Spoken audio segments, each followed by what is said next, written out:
We should be back, and for those of you watching the uh-oh. Looks like it still has frame problems.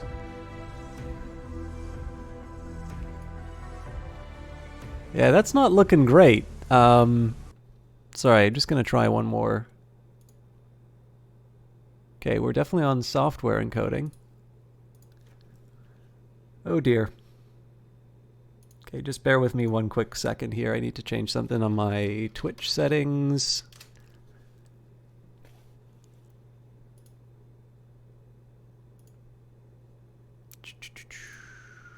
I may have to cancel the rest of the streams this week if it's going to be like this.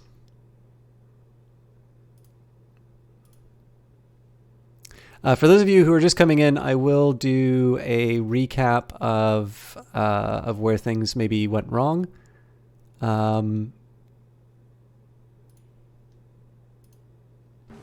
Okay, so long and the short of it,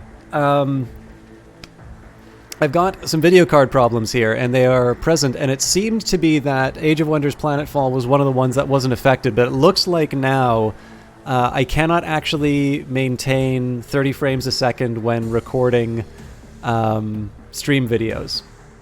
So I'm going to do my best to do tonight's cast because I'm all ready to go, and we're going to push ahead. I cannot give any guarantees that anything beyond today's broadcast is going to work until I get a new video card. I'm getting lots of error messages from OBS while I'm recording here. So this may be one you want to skip over. Apologies for that. But this is why Stellaris and Battletech have gone away from the stream for a little while. They're actually ones that will crash when I'm playing it on my computer. And the graphics card seems to be essentially the reason for all of that. So I ordered a new graphics card. I was given specifically a date this week that when it would arrive, and then I noticed as soon as I paid, the date changed to a range of dates, which added another 5 on the end. So I was quite annoyed by that, but that's life. That's what we've got. And we are back to the main campaign. I scrambled around a little bit in the first part of the video, which is of course lost to time. And now we're just here, back in the the mission that I started with. There's one more thing I want to adjust really quick, just for my ears. I think I put my volume a little high, so just take a little bit of the heat off for myself. So anyways, let's get a quick recap of where we're at. So I believe we were originally looking for a sort of a shaman or a vision, somebody who would give us a vision. And what we got they turned us away. So I believe we can remove the remove the humans from the planet altogether. That's probably not great. At least it's not the way I want to play. There's the Harmony Beyond. Your scouts have found the Celestian archives on Arcadia Celeste. You are convinced they contain the answers you seek, but obtaining them by force will surely come at a price. And searching for answers, Hatil Uruk seems unwilling to help you. You have to turn to the Harmony Beyond to look for answers and harvest the knowledge of the Forbidden Archives. So it seems that there is a pacifist way of accomplishing it. So I believe the target's a little bit to the south. Maybe I'm wrong. Dreamer's Archive.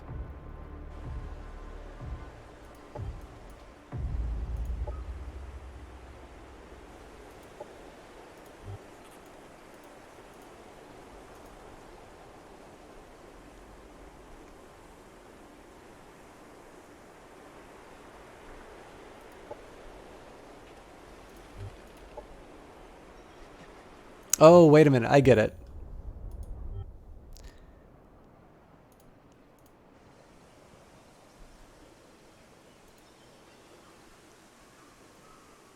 All right. So I actually want to do the Forbidden Archives first. So,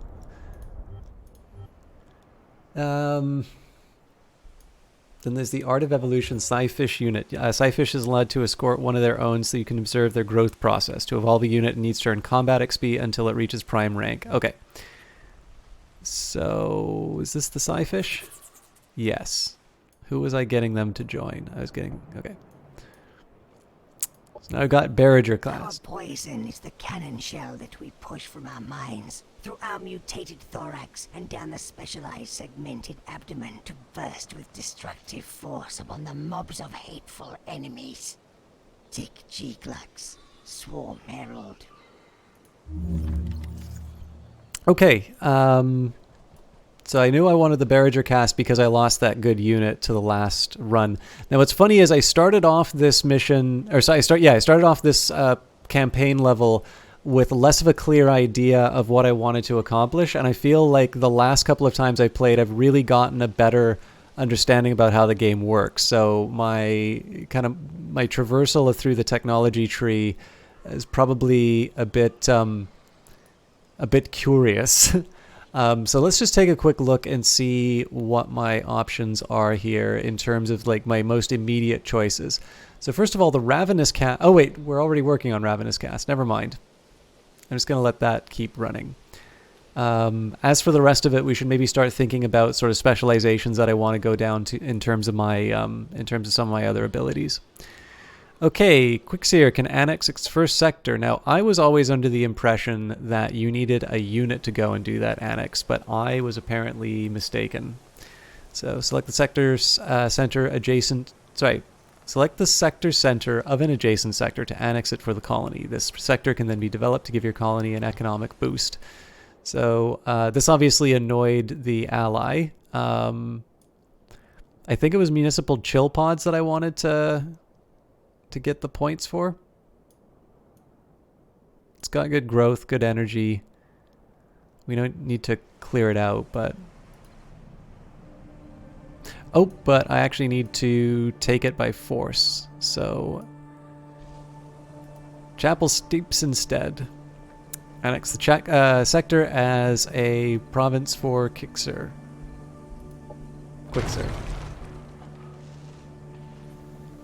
By the way, guys, please do let me know if the quality or lack thereof is sort of a deal breaker. I don't want to make this thing sort of...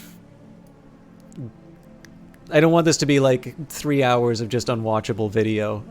So if it's too much, that just means I have to call it, and that's unfortunate, but that's life, right? We'll see how it goes. Again, the game looks fine for me on my end, so I'm really trying to figure out what's going on. My CPU isn't really that far under load, but I'm gonna guess if I put up my task manager. Just want to take a quick look here and see what my video card's doing.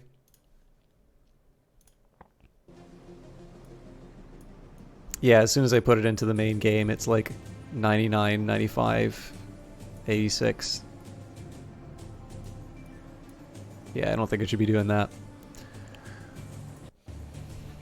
Okay, I think at this point I'm just going to end the turn and we will try and get ourselves back on our feet. I believe in terms of the overall diplomatic rankings, we're pretty low. I guess that would be here. So, highest on unity, pretty low on military, and a bit lower on development. So, but we should be able to turn this around. Commander, one of our colonies is unhappy. Yes, and the tutorials came back. For too long, our world has been a loose conglomerate of frontier settlements. We cannot afford to ignore one another if there is the threat of an attack. We need to activate global policies and doctrines. It's time we unify. Percival Lord, first governor of Horizon Alpha. Okay, let's go for... I mean, energy development, I suppose, would be the most sensible. River exploitation would... Nah, I'm going to do the energy development, and then we'll maybe do a quick audit of my territories. Alright, so this was going to get industrial exploitation. We'll bump that one straight up. Alright, our little Psyfish friend will just move straight through. Again, this is just to... Wait, is this also a... Yeah, we have lots of Psyfish. Alright. I may want to reconsider... I may want to, like, put a hero in there. This is Entu Hakor.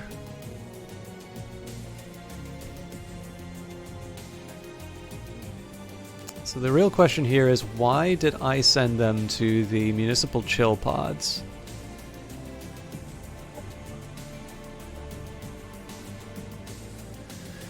Can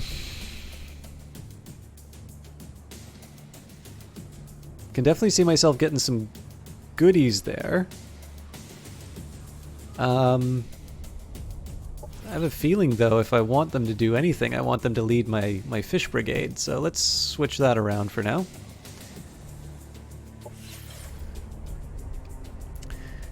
And, okay, these guys are for the Forbidden Archives.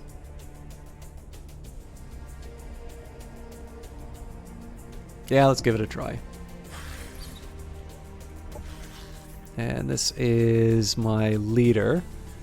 So it'd actually probably make a little more sense that the leader do the event, but I don't think that's ever been a requirement. So the question is, what do I want? Well, you know what? Let's get them on the... Let's get them clearing out municipal chill pods, if that's how it's going to be. I don't need you to do that. Alright, and this is Redeemed Frenzied. So is this supposed to be a... I guess this is supposed to be a replacement for what was lost in that group. Okay. So the volcanic sector, which was where? It's probably this one. Yeah, okay, so the volcano is the problem. That means the unhappiness is going to be there for a while. Let's do what we can. Oh, wow, there really isn't anything we can do to fix that. Okay, well, we'll do the military factory. I bet you I have a biofarm on here still, so let's get rid of that. And we will build something a little more knowledge-oriented, I think. Sector annexed. Production ready. Production ready. Okay. Yeah, that unhappiness is going to be a problem.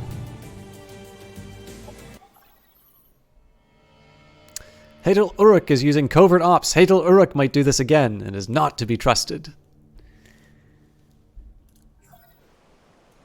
Production ready. Alright, well at least we're doing well in terms of getting these units produced. This was a commander, right? Yeah. So, back to the fish people.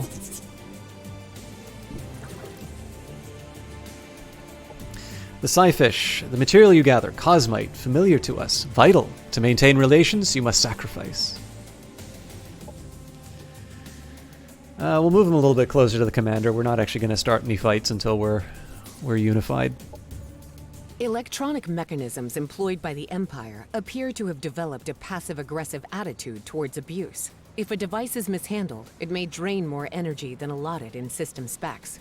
We suspect automaton activists to be responsible. Nonetheless, it's good to upgrade your infrastructure. Tate Oric, productivity conspiracist. Okay, so I think environmental conditioning is pretty much mandatory now that I've got the volcanic tile. We'll get these guys back where they need to be. And now we'll start clearing out the chill pods. These guys, a little nervous about what we might find here. This is not a particularly strong army.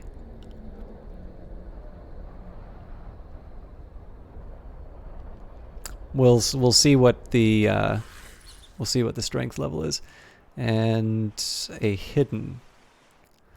Well, this is probably not the unit that I would want. Oh, you know what? I'll bet you I planned on. Oh no, I've already got a hidden here. Huh. Okay. I have no idea what I was thinking about that army composition, but we'll see what happens when we move towards the location, and then we'll... Oop.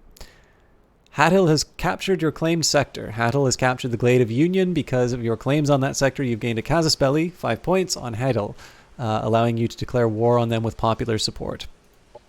Well, we knew that was going to happen. We did the same thing to them by putting this colony down. So I'm not gonna get too bent out of shape over it. It's important to imagine this patch of land without the raging hell fracture of cosmic death spewing forth pollutants from a dimension of pure agony and horror.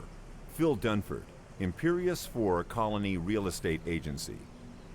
All right. We've got that done. Colony infrastructure. Now, this will help me with the Cosmite, which usually is something that I tend to fall behind on. We seem to be okay for now. Excuse me. I am also going to be a little short on research, I feel like. So let's just take a quick look what we're working with here. So Arcadian Mountain, Arcadian Forest, Arcadian Fertile Plains.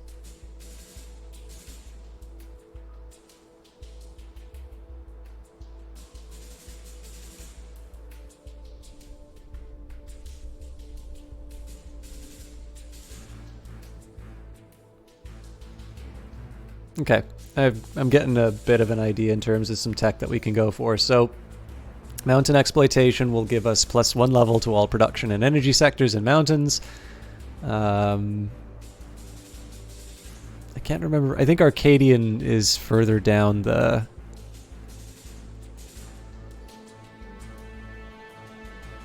Yeah. So...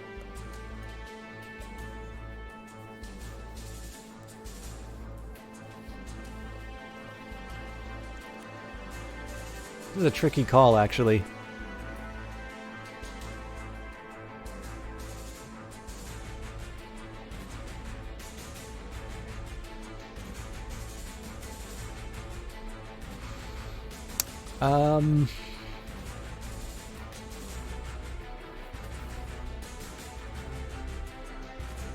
I think I'm going to do the ruins just for the science. And we'll carry on. Scyfish, we're not evil. Our home beyond the void. This plane, forgotten.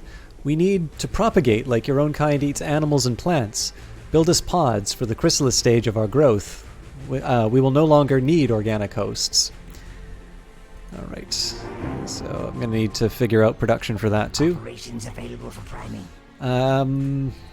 I do have some doctrine. Okay, actually, let's take a look at what we've got here. So, all owned colonies benefit from an increase of 20 food income. We've got the builder, which, yeah, that makes sense. Palatial propaganda networks. The governance of this palace is at the heart. The governance palace is at the heart of planetary a planetary communications network that we can use to spread propaganda across the globe, greatly increasing our international standing. +200. Okay, nice. Dream sharing past memories from our great warriors with Kirko that fight at the forefront helps them improve more rapidly. That is actually pretty tempting given... it's actually also the only... Yeah, let's do dream sharing for now. Alright, where am I sending you? Yeah, okay. I'll work with that. I think we'll just carry on the same movement we had before.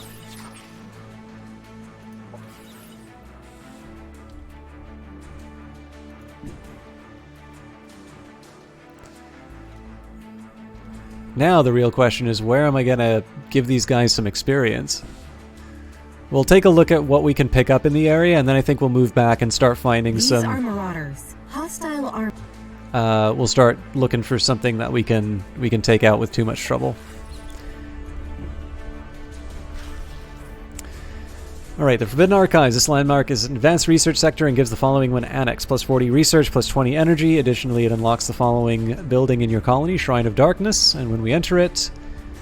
do you want to enter this claimed structure? The structure has already been claimed. Capturing it makes other commanders gain a casus belli against you.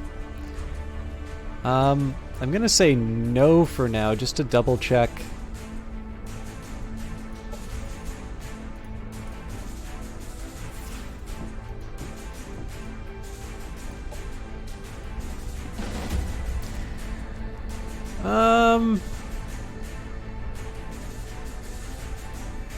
I might be setting myself up for some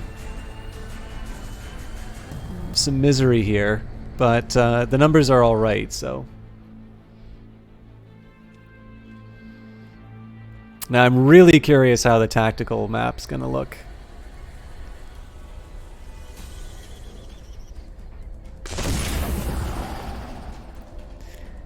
Yeah, it looks like it's basically across the board. It's gonna be choking every once in a while. Even when it says it's not 30, or so even when it says it's 30, it's not really 30. So, all right. So this guy does have a gun. I'd prefer to shoot the gun if I can, but it seems like that's not in my future today. Maybe it is. Let's just get a quick read on what they're... Okay, so it's an initiate. Frenzied.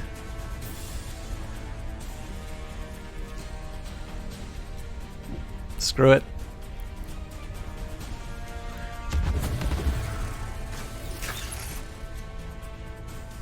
Now the real question is, can I bring the rest of my Air Force in? No, I cannot. Although I should be remembering my swarm bonuses.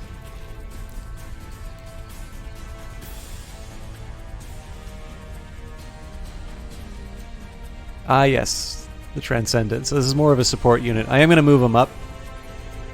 I'm not quite going to give him... I'm not going to give him a real task yet, but... Karash Dayak. Can you do anything exciting? No, but you can overwatch. Oh, but you can't overwatch when you got your gun up.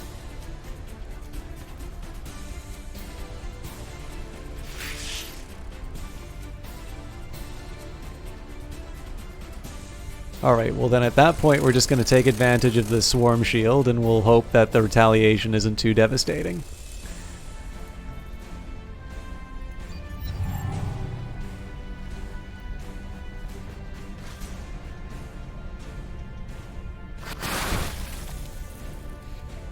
Probably should have seen that coming.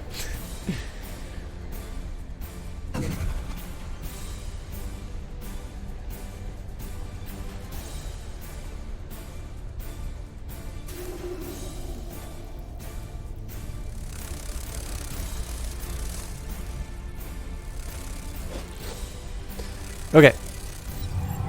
So my priority is going to be to try and take out this guy if I can. Looks like I don't have much luck with that, though.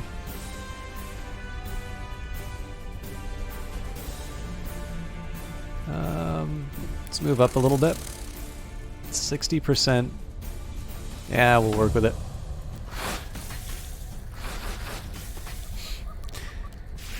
Exciting.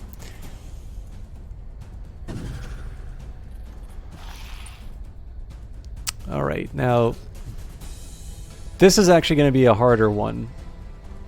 Or no, it won't be.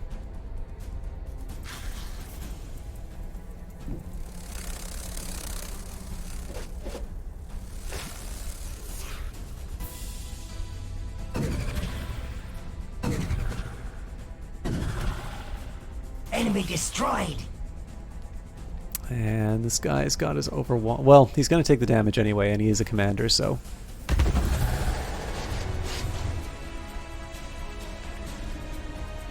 So again, that's just dealing damage to the back, but.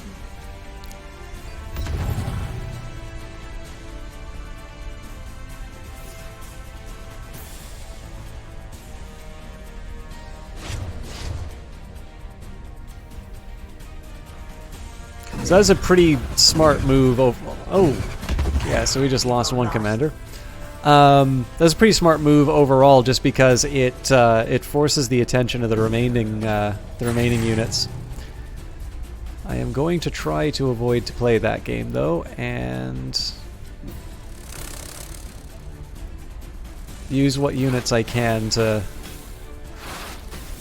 deliver some punishment on the.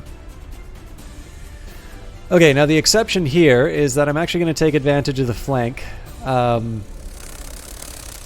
I think it's the most direct way for me to deal damage to the gentleman back here.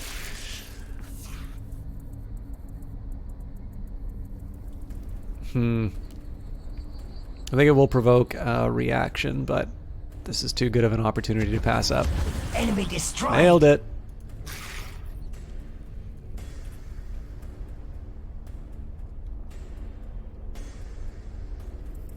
Alright. And we do lose our swarm shield, but I am able to get a clean shot.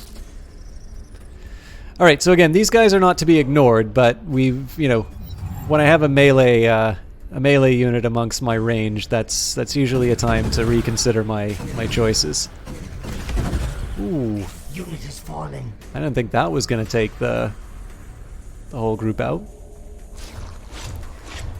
Now, the important thing to remember is this guy does have... I've got a unit that can heal, so I'm fine with what's going on right now.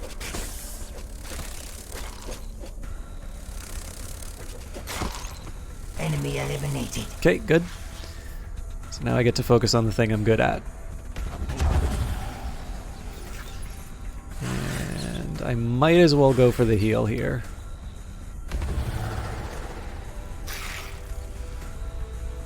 So they'll have their reply, obviously, but we can work with what we've got.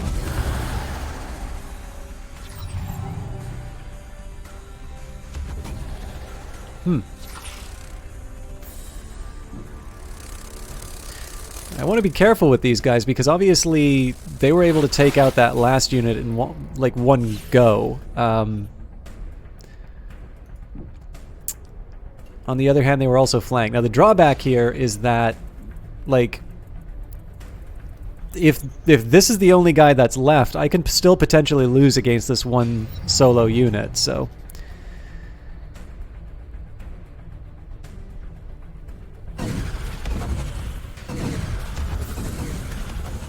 Okay, that's manageable.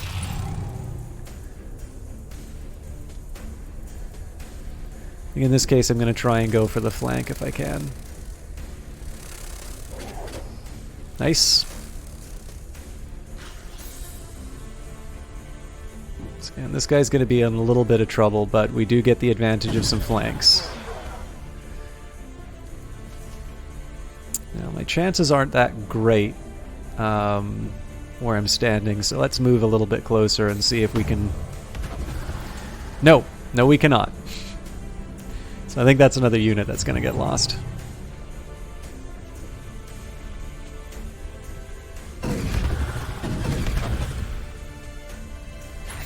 Well, I'm lucky it wasn't fatal.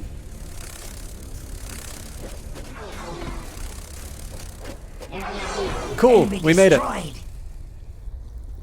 Our forces are victorious.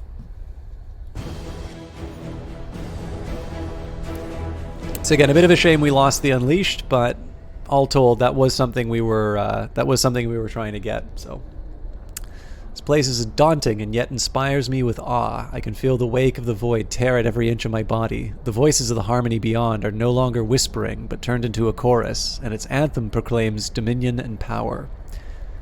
Lifetimes of suffering, agony without answers, turmoil and torment. You cannot escape the past, pause to ignore. The suffering of your ancestors cannot be forgotten. Objective completed. Right, the Forbidden Archives touch your mind heavily, just as those you found inside. You must now face your inner self.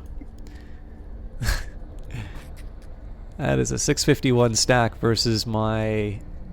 Well, it says plus 490, but I don't believe that for a second. So, it's clearly a job for my main stack, but...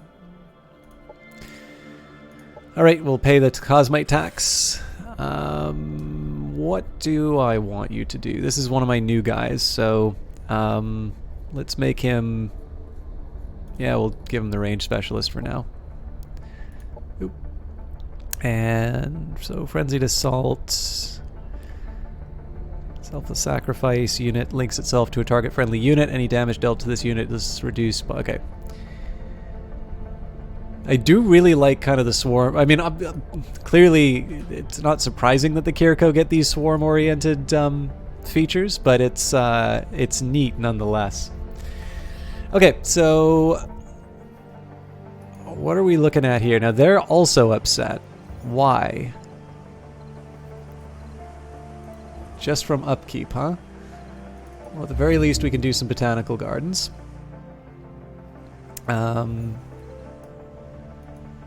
Also looks like for some reason we don't have all of our exploitations down, so...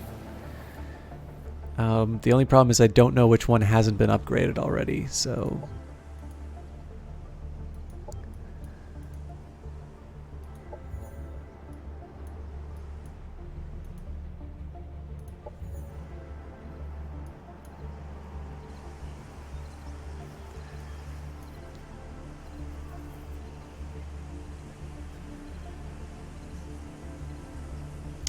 Start with the assembly line. Also for research, I think we'll do society investment here. And then for the food, let's say... let me just double check that. Agricultural Export Center. No, we'll still do the food plantation. I tend to make my colonies a bit self-sufficient. Should probably get on those chrysalis pods soon, too. It's 7 turns, though, so how much time do I have before that goes away? 10 turns. Well, if that's true, but it's 4 turns before I get my happiness produced. So, okay, so we'll leave that be. Happiness eventing colony. Alright, 20% of the colonists in this colony have become rioters. Rioters cannot be moved from their slot and no longer produce resources. I can activate martial law if it comes down to it. I have a feeling we should be able to get rid of the... Wait a minute, I should have added that right away. So,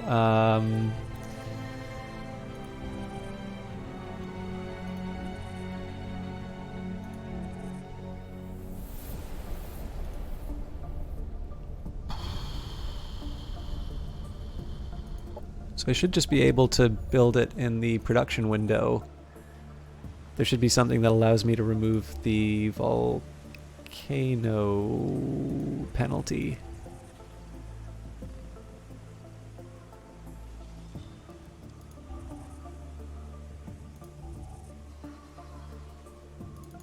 Okay, well, failing that, we'll at least get the botanical gardens down.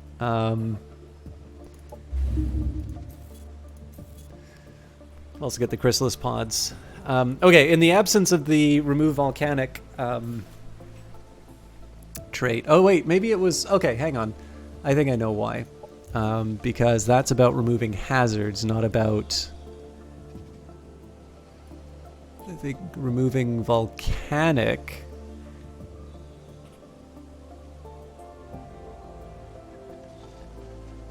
Yes, it's adaptive exploitation I need. Okay, we are going to be sitting on this misery for a while.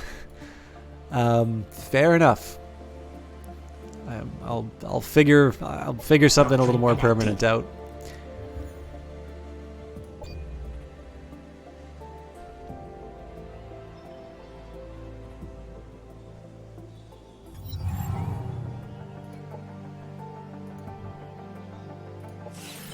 Okay, let's get back to trying to rebuild some of my units. These guys are due for sort of a reimagining of their whole sort of setup, so I still want to try and take the municipal chill pods. And again, these guys I want to give some experience for a quest. So I may actually... The smarter move would be for me to bring them to the impending fight, which is... Am I really this clueless? Here. Although it looks like it's going to take them quite some time, so I may not have the patience for that. Alright, you guys... It's another hidden. Huh. Seem to really like the hidden at some point. Well, we'll add them to the stack for now, but I think I'm going to need to figure out exactly where these guys fit in my overall plans. Okay. I really want to add this. Maybe I just get it for like fighting in there. So if I'm not allowed to have it, I think the extra research would be nice. Yeah, well, I'm sorry you'll be mad about it, but... Production ready. Production ready. Production ready. I think I'll just leave that be for now. Hello, Poofy Stuff. How you doing? It's a pretty thin audience tonight, and I'm not sure if it's because of all the technical problems or if it's just unrelated issues.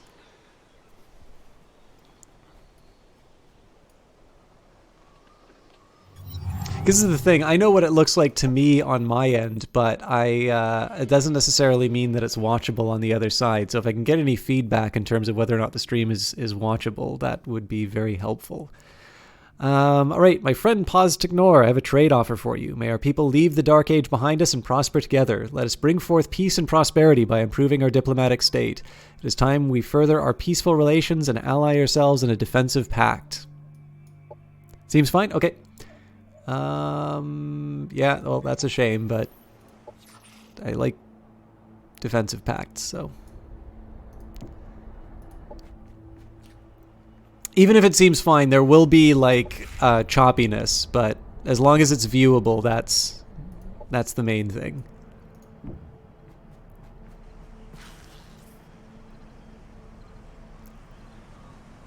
Oh, wait. Yeah, no, this makes sense.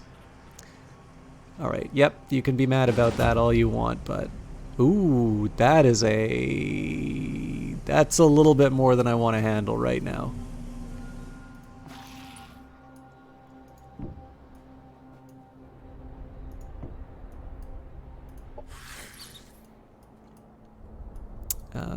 I'm actually going to do a more southern route. It's going to take longer, but I'll get some useful exploration done. We'll bring these guys along too, but Production ready. all right. We still have big volcano problems.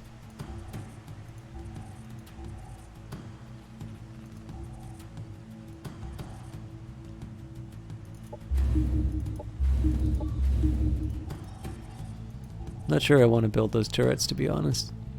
Yeah, we'll leave it. Sector annexed.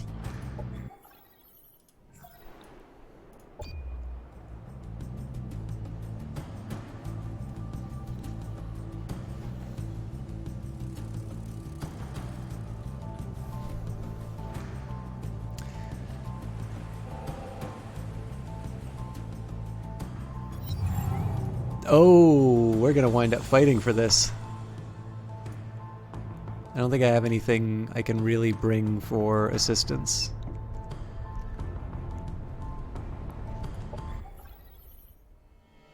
Tactilux is rumored to have committed serious atrocities. Tactilux might do this again and is not to be trusted. Alright. Let it all be known, Pox Technor ignored claims on sectors. We abhor your actions. Consider yourself warned. Next time I may not be so forgiving. But we're in a defensive pact, right?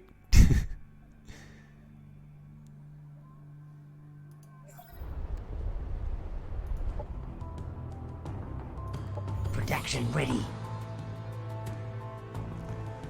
All right, I probably should have been considering a little bit more about building up some defensive units, but for now we'll just do the base improvements.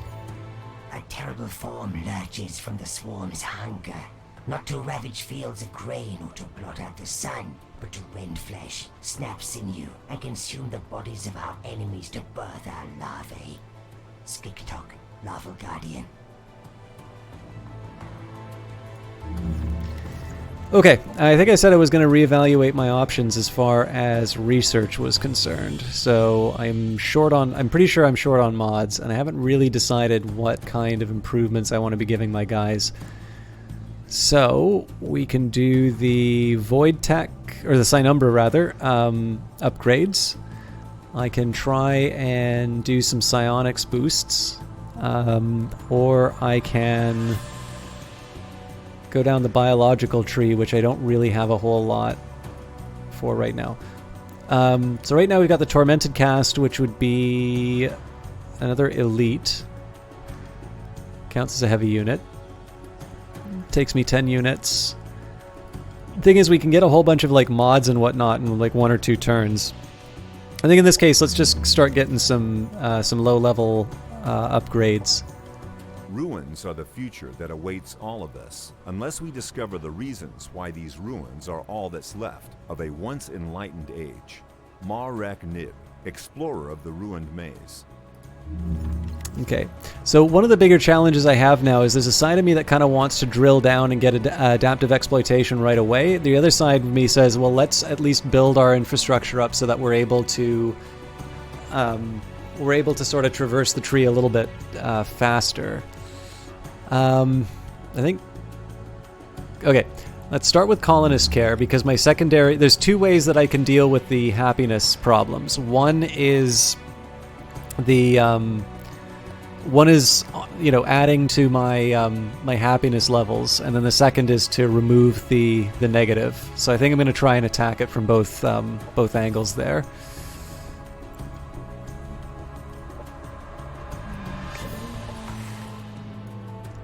Again, here I'm just trying to get this unit to give me a little intelligence while we wait for the combat. Actually, this is a lot weaker than it was before. Interesting.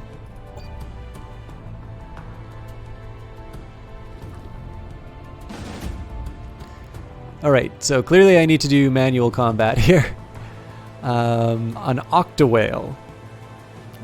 And we've got a Torrent Militia. Oh wow, this is going to be exciting.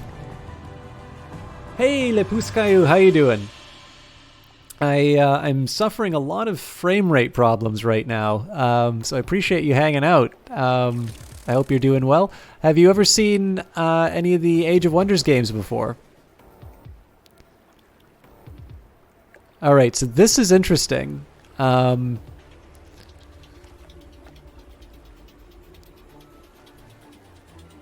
These do still do some fairly respectable damage. Yeah, you know what? I still think we're in trouble. It's because I'm not going to be able to avoid the damage. I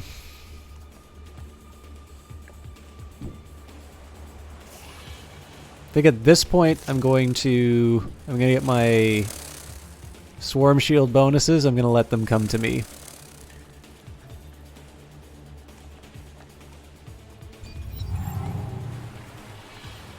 I didn't even think that there would be sea combat in this. This is going to be kind of neat.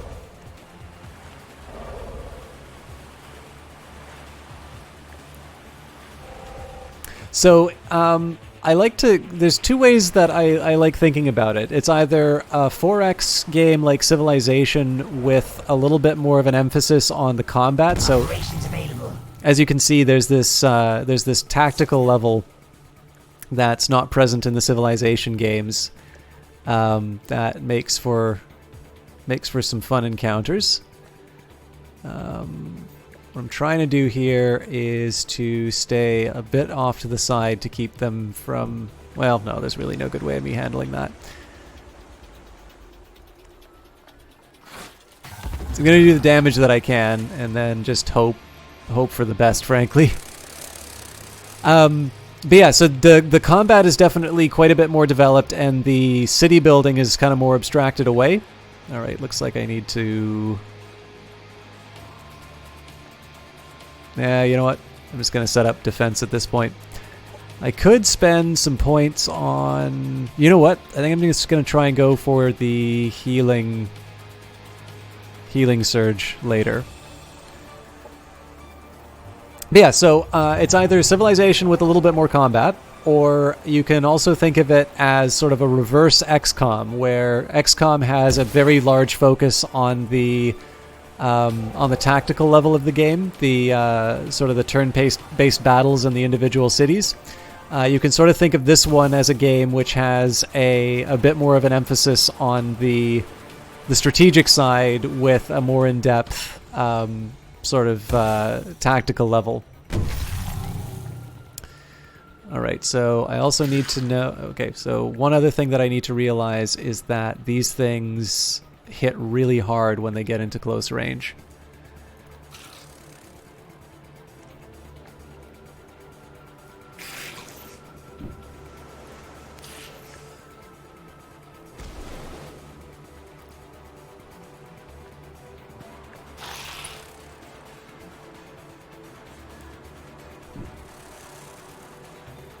I don't think I want to risk the possibility that this guy goes...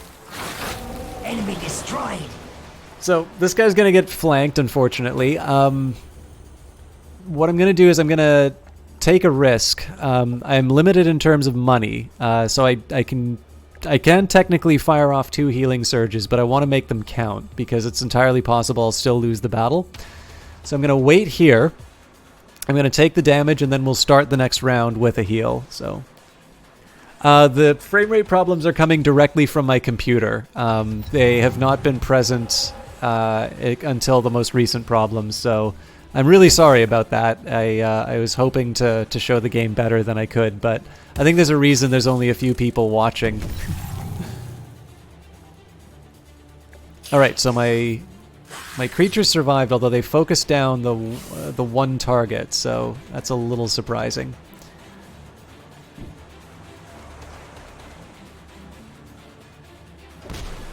Okay, so my reply there is now to drop the healing surge. Hey, Miles. It's apparently too complicated for my video card. I may have to call the other casts this week if it keeps going on like this.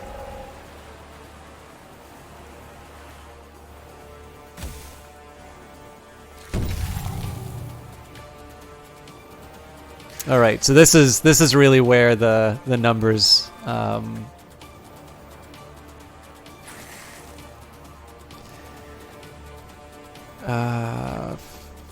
Okay, here's what I'm gonna do. I'm gonna try and get the.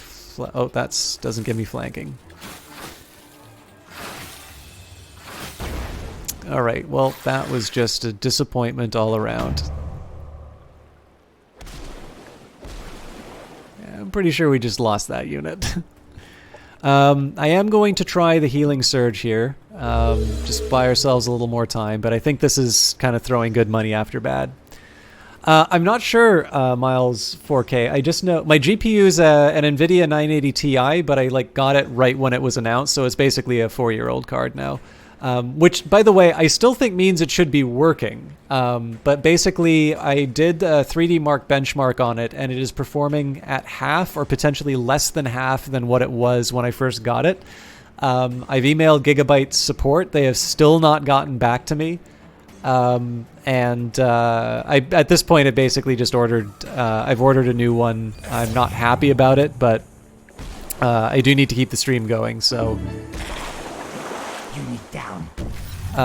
But yeah, basically it's not performing. And when I play BattleTech, for instance, it just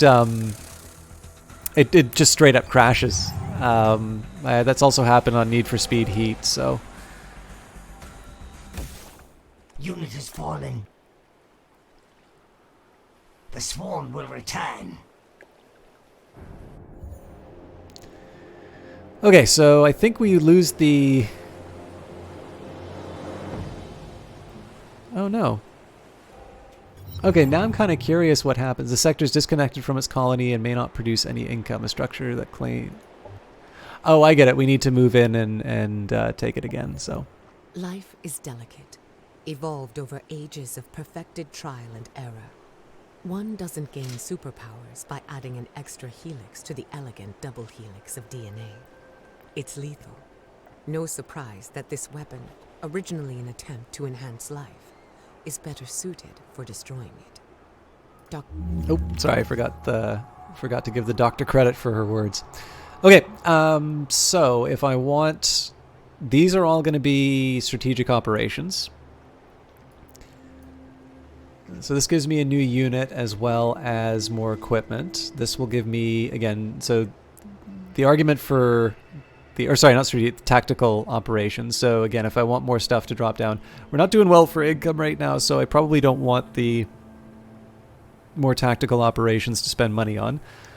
I think I'm going to keep going down the bio path for a bit. The same one, because the new AMD RX are damn good for their price. Oh, yes. So I was a little tempted to look outside of NVIDIA. I do have a G-Sync monitor, so I've heard that the distinction between the two doesn't matter as much. But I was kind of going down. What I was really hoping to do was wait for whatever the next generation of NVIDIA cards would be, which are apparently due out in sort of the first half of 2020, but clearly I cannot keep streaming like this. So I opted to get what I could now, and then I'll just try and rework the finances. But I've been told that the new AMD processors are very good, and so when it comes time to upgrade the processor, I might consider one of those. All right, so Tick Jiglux. Nicole Krustis is falsely denouncing other commanders. Nicole Krustis might do this again and is not to be trusted. But yeah, no, I'm definitely getting an upgrade, just not the one that I was hoping to get. Admire Empire and foresee great prosperity from a continued and flourishing friendship between us. All right, there's the Production ready. Okay, so La Crez is... I don't think they were ever unhappy, but I guess they're less unhappy than they would have been otherwise. I'm just going to keep going down this research path. Again, I'm trying to figure out who doesn't have the upgrade.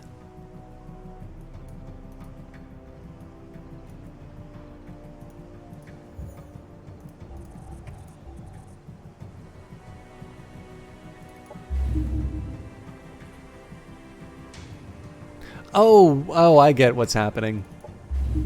I'm improving the improvement. That's why I'm confused. Production ready. All right. Again, right at this point, I'm just kind of stacking up my my units.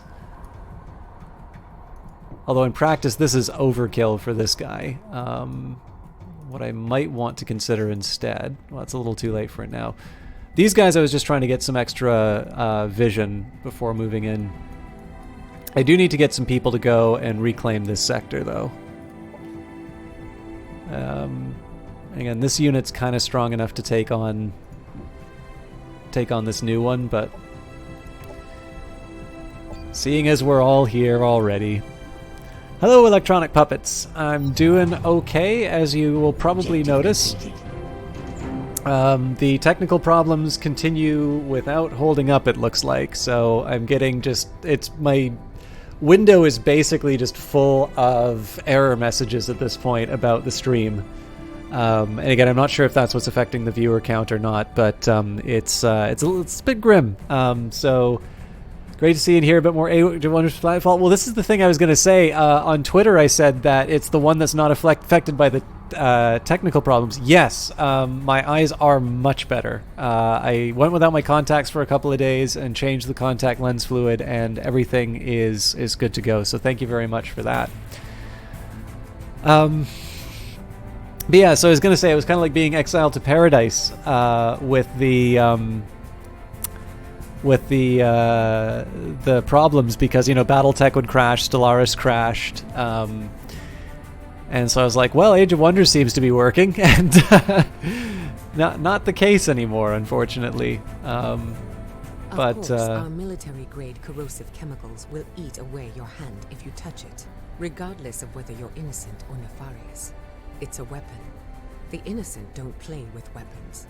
Slap another warning label on it and ship it. Sheila Kilgraves, CEO, Alchemical. But yeah, so the basic plan here is I don't know what'll happen to the next few streams, just because I'd really rather not put out something that's hard to watch. What I will do, though, So the thing I originally ordered was supposed to be in by the end of the week, and then when I actually paid the money, that shipping estimate changed to, with it, another 5 days on top of that. Really? That's interesting to hear, Le Pouce Caillou. Yeah, because I mean, this is the thing. Like, I am kind of locked into the monitor that I have there, but if the cards are just going to depreciate that quickly, I can definitely see myself switching providers. I'm locked into the one that I have right now, but yeah, that's actually really good feedback to get, because like I'm pretty tolerant. Like, I will accept that things happen. I mean, it's so the thing is that my and I always catch hell when I talk about this brand. I am incredibly happy with my Apple products because I have never had to replace any Apple product I've ever bought, except for the fact that it has gotten so old that the technological standards have moved by. In fact, I still have like some of the first Macs I've ever bought. These are like laptops that I used in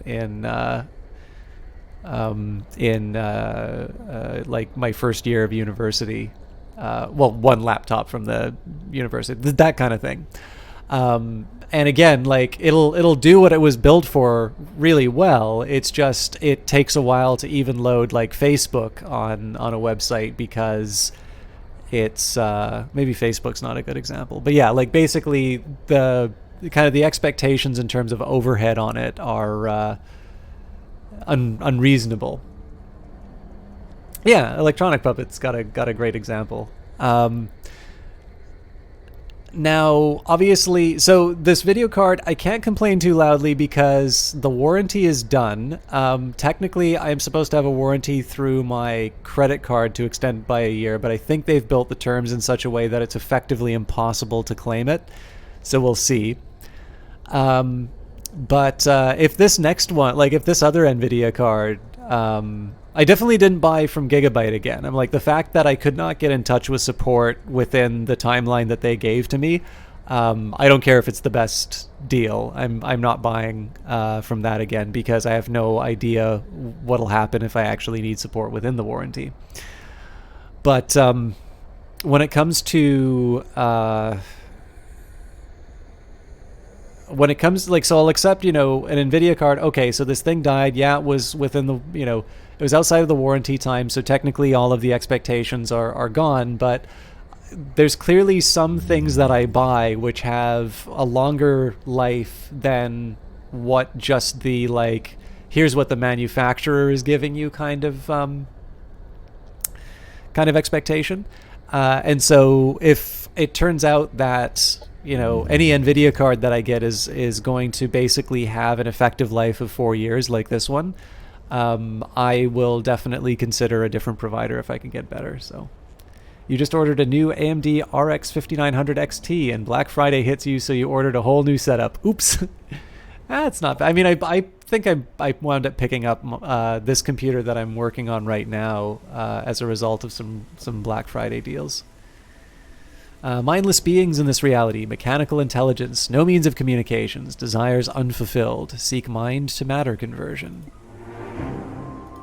Operations available for priming. All right, I think we're going to leave the ops for now.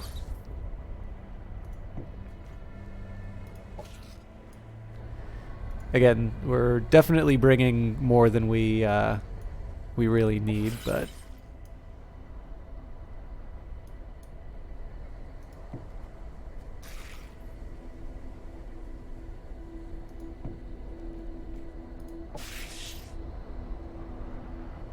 you can stay put. I am, yes. Normally, I take advantage of the NVEC encoding, but I turned that off thinking that might improve the frame rate, and it didn't. So, but I usually, like, so for the longest time, this computer's been able to handle playing the game at the quality level that I want, and still being able to do a broadcast. But obviously more modern and demanding games, I need to do a little bit of a trade-off. So Anthem was the first one where I did the switch to the NVEC encoding. It's worked reasonably well for me so far, but I don't really do the two straight. The original plan actually was, when I did a substantial upgrade of this computer, that I would maybe make a dedicated streaming computer, but obviously if the video card's going to be acting like this, I don't think I have that as an option. So due to the happiness of your population, there's a boost in energy income. The colony's energy income is increased by 100% this turn. Good news. All right, so we got a siren just for being nice. Happiness event in colony. And production. All right.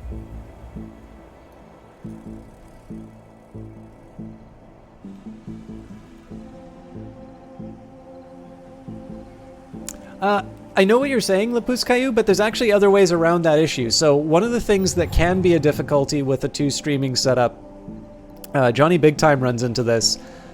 Sometimes his video gets desynced from his audio recording, so that's one thing that I'm a little conscious about. Effectively, what I found is, so like this, the only time that I've had these frame rate issues has been when I have other more substantial video card issues. Like, so to give you an idea of the problems I'm having, the frame rates are something that really has started today. I just did Age of Wonders Planetfall, and it was kind of obvious that things were starting to get a little shaky, but not like spectacularly bad. So as long as basically you make sure that your the trick on this is just really making sure that you're built to handle the sort of the drag on your resources. And in my case, I've normally had some extra space in terms of my video card so that I can do the encoding through the GPU, and it doesn't actually affect the performance of the game, especially because I stream at 30 frames a second. So, I have a 144 refresh monitor. I want to play the game at 144 frames, but for the purposes of streaming, I could cut that frame rate in half and still get what I need. But yeah, in the case of doing a two streaming setup, it's basically just a matter of, technically still, because if I wasn't going to be doing GPU based encoding, I could just take the old processor and the motherboard, and then I could probably even just try and use the onboard video card and use the CPU purely for encoding. But yeah, the frame rate problems I'm having are not at all related to the fact that my system, in its proper setup, can't handle it. The problem is that a major part of my system, the GPU, is failing. And now, I'll be honest with you, I'm not 100% sure how that affects my the fact that I'm streaming OBS. But yeah, it's it's frustrating because it informs me every time there's one of these problems, and I just I know I can see what it looks like, and it's really annoying. So it's why I'm debating on not doing a Wednesday stream, and then if the video card doesn't come this week, then that would have to extend to Friday as well.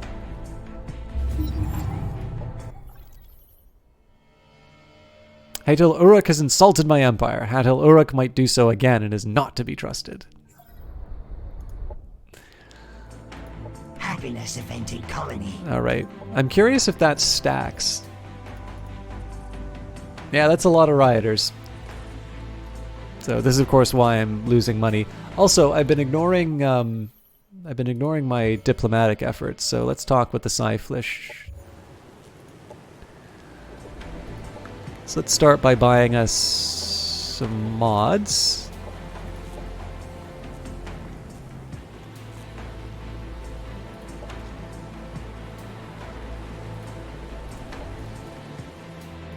I kind of like buying the mods because they don't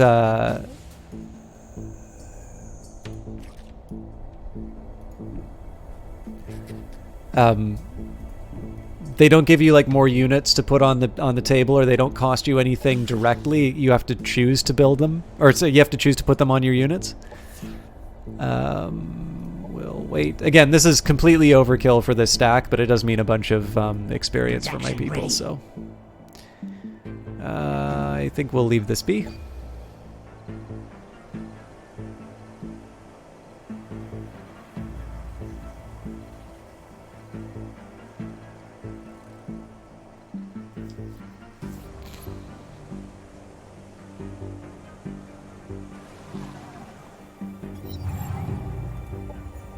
Through assaults, chemical or mental, the mind must remain stalwart. The mind must push beyond any affliction, or it risks being wiped out. Malai of House Antares. Have a good evening, Lapuskeu. I'm in Ontario, so it's just about 8 o'clock, probably. I don't see the exact time, but thank you very much for stopping by. I'm sorry that it wasn't... I appreciate you following, but I appreciate I haven't given you a lot of reasons to watch me. But hopefully within the next week or so, I can do a little bit of a better show for you. I hope you have a good day at work tomorrow, and thank you very much for stopping by and giving me some hardware recommendations. Okay, let's think about what our next step is. So it's 5 if I want to go down the paths that I already have here. 2 if I want to try and get some extra psi points. What does infection give me? Not bad at all. I think I will go for infection. Objective completed. Gratitude. We now speak happy thoughts to all things. Couches, stovetops, robots, vacuum cleaners. Devices know our love. Happy mindless things. Experience perfect illusions, free of nagging spouses and carnal limitations. Virtual entertainment will fit whatever twisted whims our citizens can conjure, but who am I to judge if it keeps the colonists amenable to their civic duties? Panas Bardem, Vardas 3, Colony Nuptial Broker. Okay. It's a bit of a costly thing to do, but I think I'm going to keep going down these paths so we can get to adaptive exploitation and deal with the volcano problems.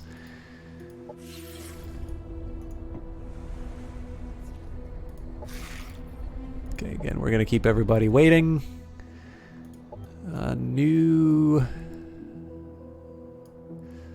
place to annex. Well, everybody's going to get mad no matter where I go. So let's say...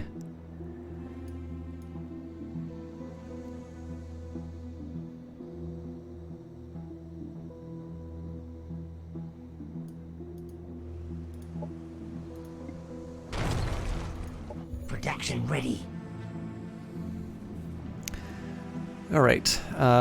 These guys are still on their... No, actually, sorry, I was wrong. So we'll start with Virtual Entertainment Plaza. And then I think I'm also going to go for a Central Science Lab instead. Volcano problem. So basically, I got the Zevotac farms, which look really good. So an old Star Union sector base, which is still operational, acts as a pre-built food exploitation and provides 20 food and 2 food per colonist. So that's great. But it also has the volcanic feature, which means -8 happiness to that particular colony. So what this has meant is that in my... I believe this is actually my headquarters. Yes, it is. In this case, I'm getting -44 happiness due to upkeep, but -8 from volcanic. So even here, where I build the virtual entertainment plaza, that's still just going to take me to -4. And because I got this quite some time ago, you'll notice that basically nobody's doing any work. So in this case, I basically need to find a way of removing the that negative feature quickly, and then we can get back to meaningful tasks. All right, I think Which is this? This is La Crez. Okay, so I can give them another food exploitation, or I can try and take... I guess we can't take that sector.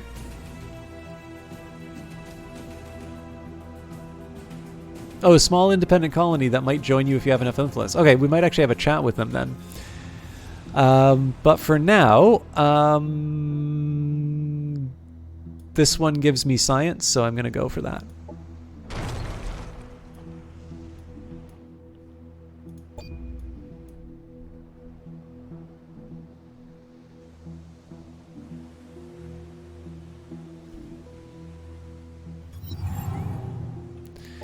Okay, so Kencho Ziltru wants to join me, and they look really cool with their fancy staff and whatnot, but I cannot afford them, so... Let's say you become...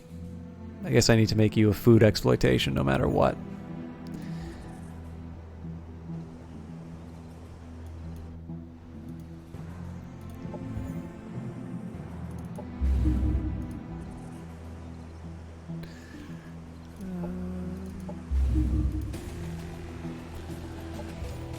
Okay, Quickseer's... Was it Rising Heights that...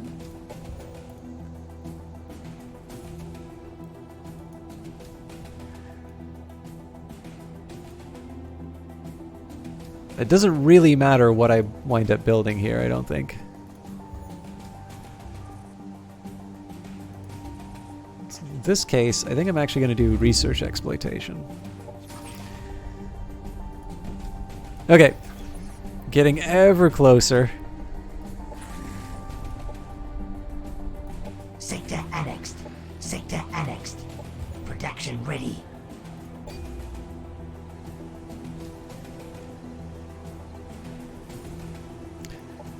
So the one nice thing that's happened this time around is that in terms of getting enough colonies down, we did succeed in our goal there. Then the drawback here was that I didn't build enough armies, and my technology choices were probably a bit weird. The material you gather, cosmite, familiar to us, vital. To maintain relations, you must sacrifice. Again, I'll definitely accept that. A siren and her flock, aggressive mineral, subject it to pain. Spheres vibrate with the siren's suffering. Help us pause Tignor. So I'll try and finish that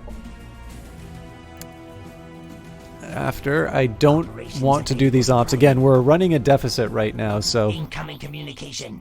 I admire your empire and foresee great prosperity from a continued and flourishing friendship between us. Are we... So we're in a defensive pact right now. Can we do an alliance, maybe? No. Unfortunately, I must decline your proposal as it does not align with my plans.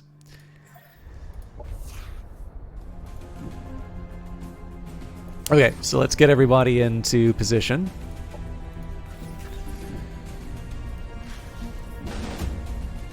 Alright. 2,980 power versus 651. I think we should be able to handle it. Although, gravity generator, all units have slow movement speed due to... Ah! That's why I wasn't moving the way I thought I would. So this is kind of nice because it'll get me familiar with the... it'll get me familiar with playing the Kiriko again. So for these guys, I basically just mindlessly rush them forward. There's a little bit of a... We'll meet them at the hot gates where their numbers count for nothing. So there is the challenge, of course, that you can get the hit with a nasty AOE attack. But the payoff with this is the swarm shield. So.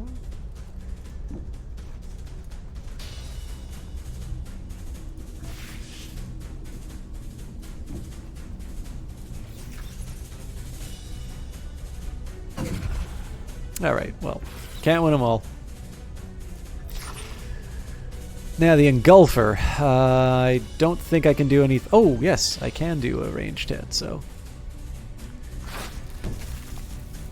So again, like, this is just asking for some kind of an AoE attack, but the Swarm Shield gives bonus shields. So in this case, Swarm Shielded unit has +2 shields for being next to a unit with Swarm Shields.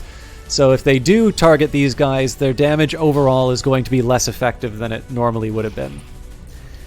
Okay, so on to the next group. Now this is a little bit of a kind of a army of misfit toys group that I've got. I sort of put whatever I could in it. But we do have hidden, which is kind of nice. So these ones aren't going to get their swarm shield, but that's just because I want them in a good spot to sort of snipe everyone. Karash Dayak. Actually, I lied. Because he's also got a sniper rifle, so if I can have 2 snipers... I mean, it's not the... So, in one sense, maybe you want your snipers to be doing a crossfire instead. Or alternatively, you just double up the damage that you do. I'm not 100% sure what the right answer is in that case, but I am committed to what I've got here. And then I forgot, I actually have another hidden in this army, so...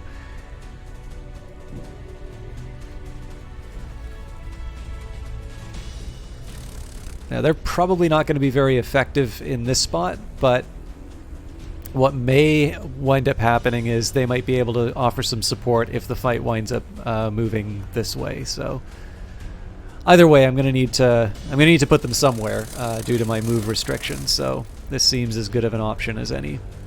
And of course, they get the swarm shield.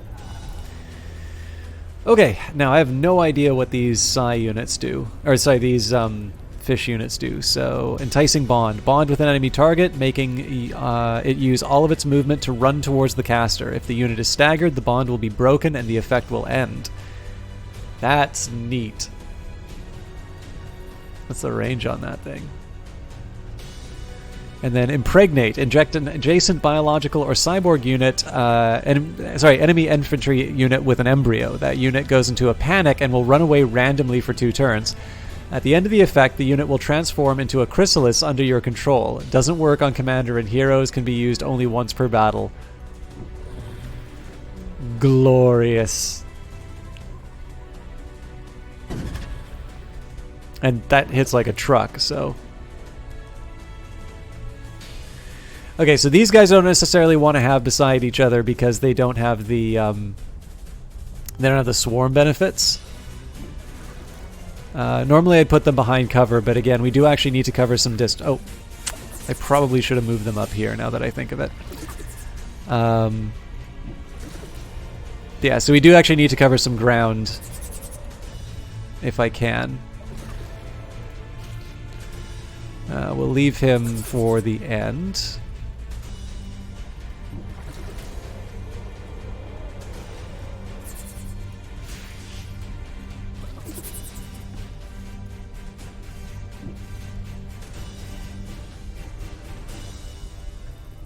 Oh, actually, you can afford to...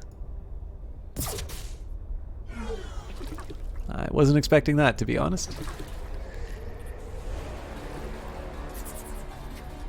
Okay. And we're done.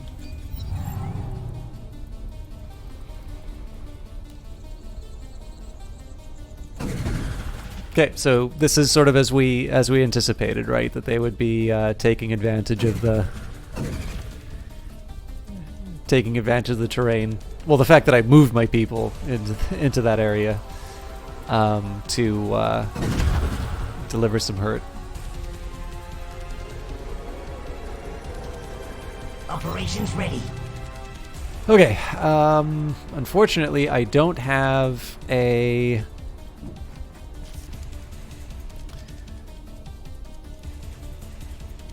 I don't have any, like, immediate melee attacks that I can do, but what I can do is basically have the whole army run up and throw up on them. And we'll still get our shield bonuses.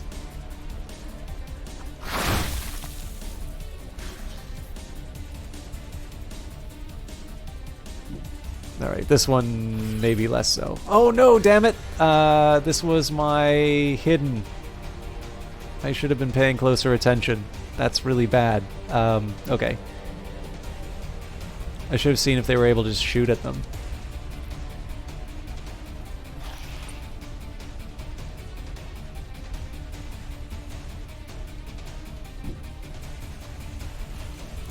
So this is kind of a counterintuitive placement, save for the fact that it gives my hidden the swarm shield. So that is the only reason I'm doing that.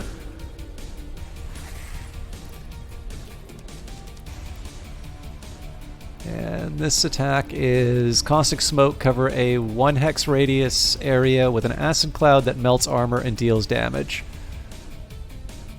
Tempting, but I think in this case we're just going to keep throwing up on the enemy.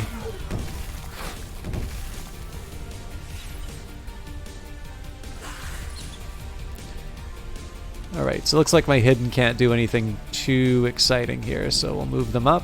Looks like the main fight is going to be happening in this area, so we can set up for an overwatch and then just hope for the best. These guys are rather disappointingly not in range to do anything after these guys, so again, we'll move them up more so for the swarm shield than more than anything. It's going to be disappointing that out of all of my awesome awesome possibilities, it's this guy that winds up taking him out, but Crash Diank. This is going to be a bit of a counterintuitive move to just move them up onto a mountain and have them hang out, but this is just so that I can have a... It's going to be a smaller move that I make to get them into cover next round. How you doing, Sungif?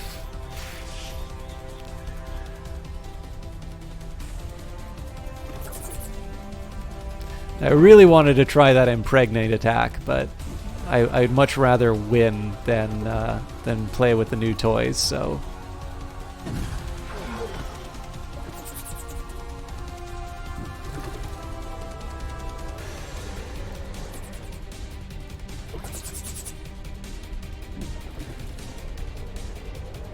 I don't really have any expectations for this unit actually getting much done this combat, but...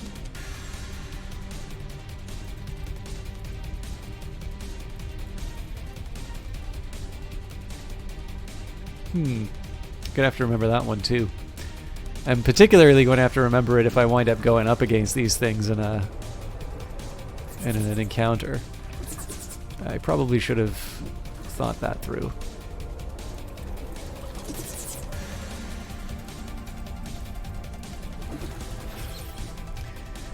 So again, at this point, these guys are just kind of hanging out in the background.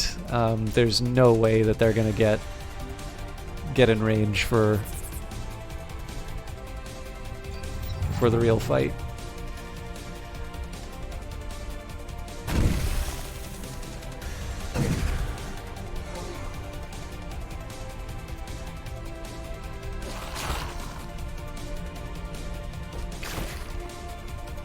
I mean, that's a respectable amount of damage for a unit in that state, but...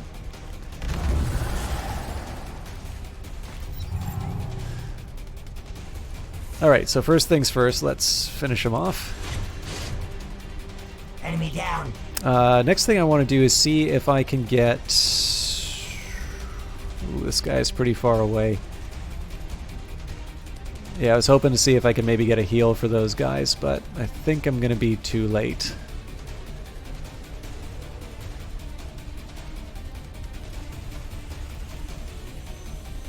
Yeah, not even close. Alright, well, we'll work with what we've got. So again, you'll notice even though everybody was all clustered up, the amount of damage that anybody took was really, really small.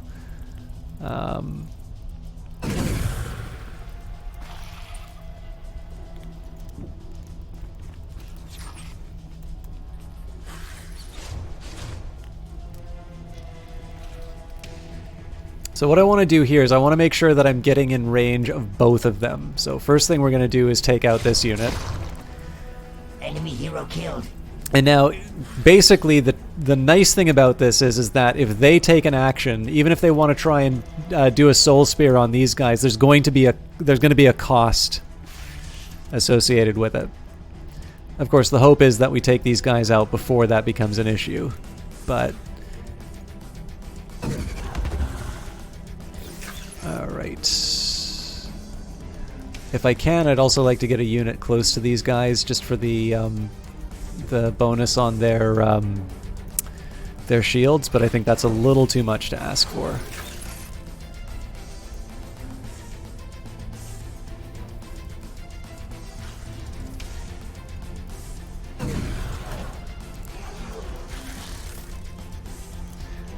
So one of the reasons I'm doing this particular order of movement... Oh, bad luck.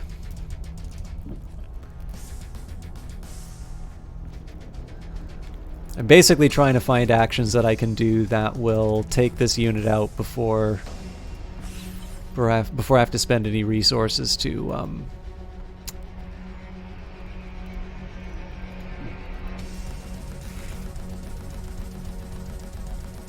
protect this guy.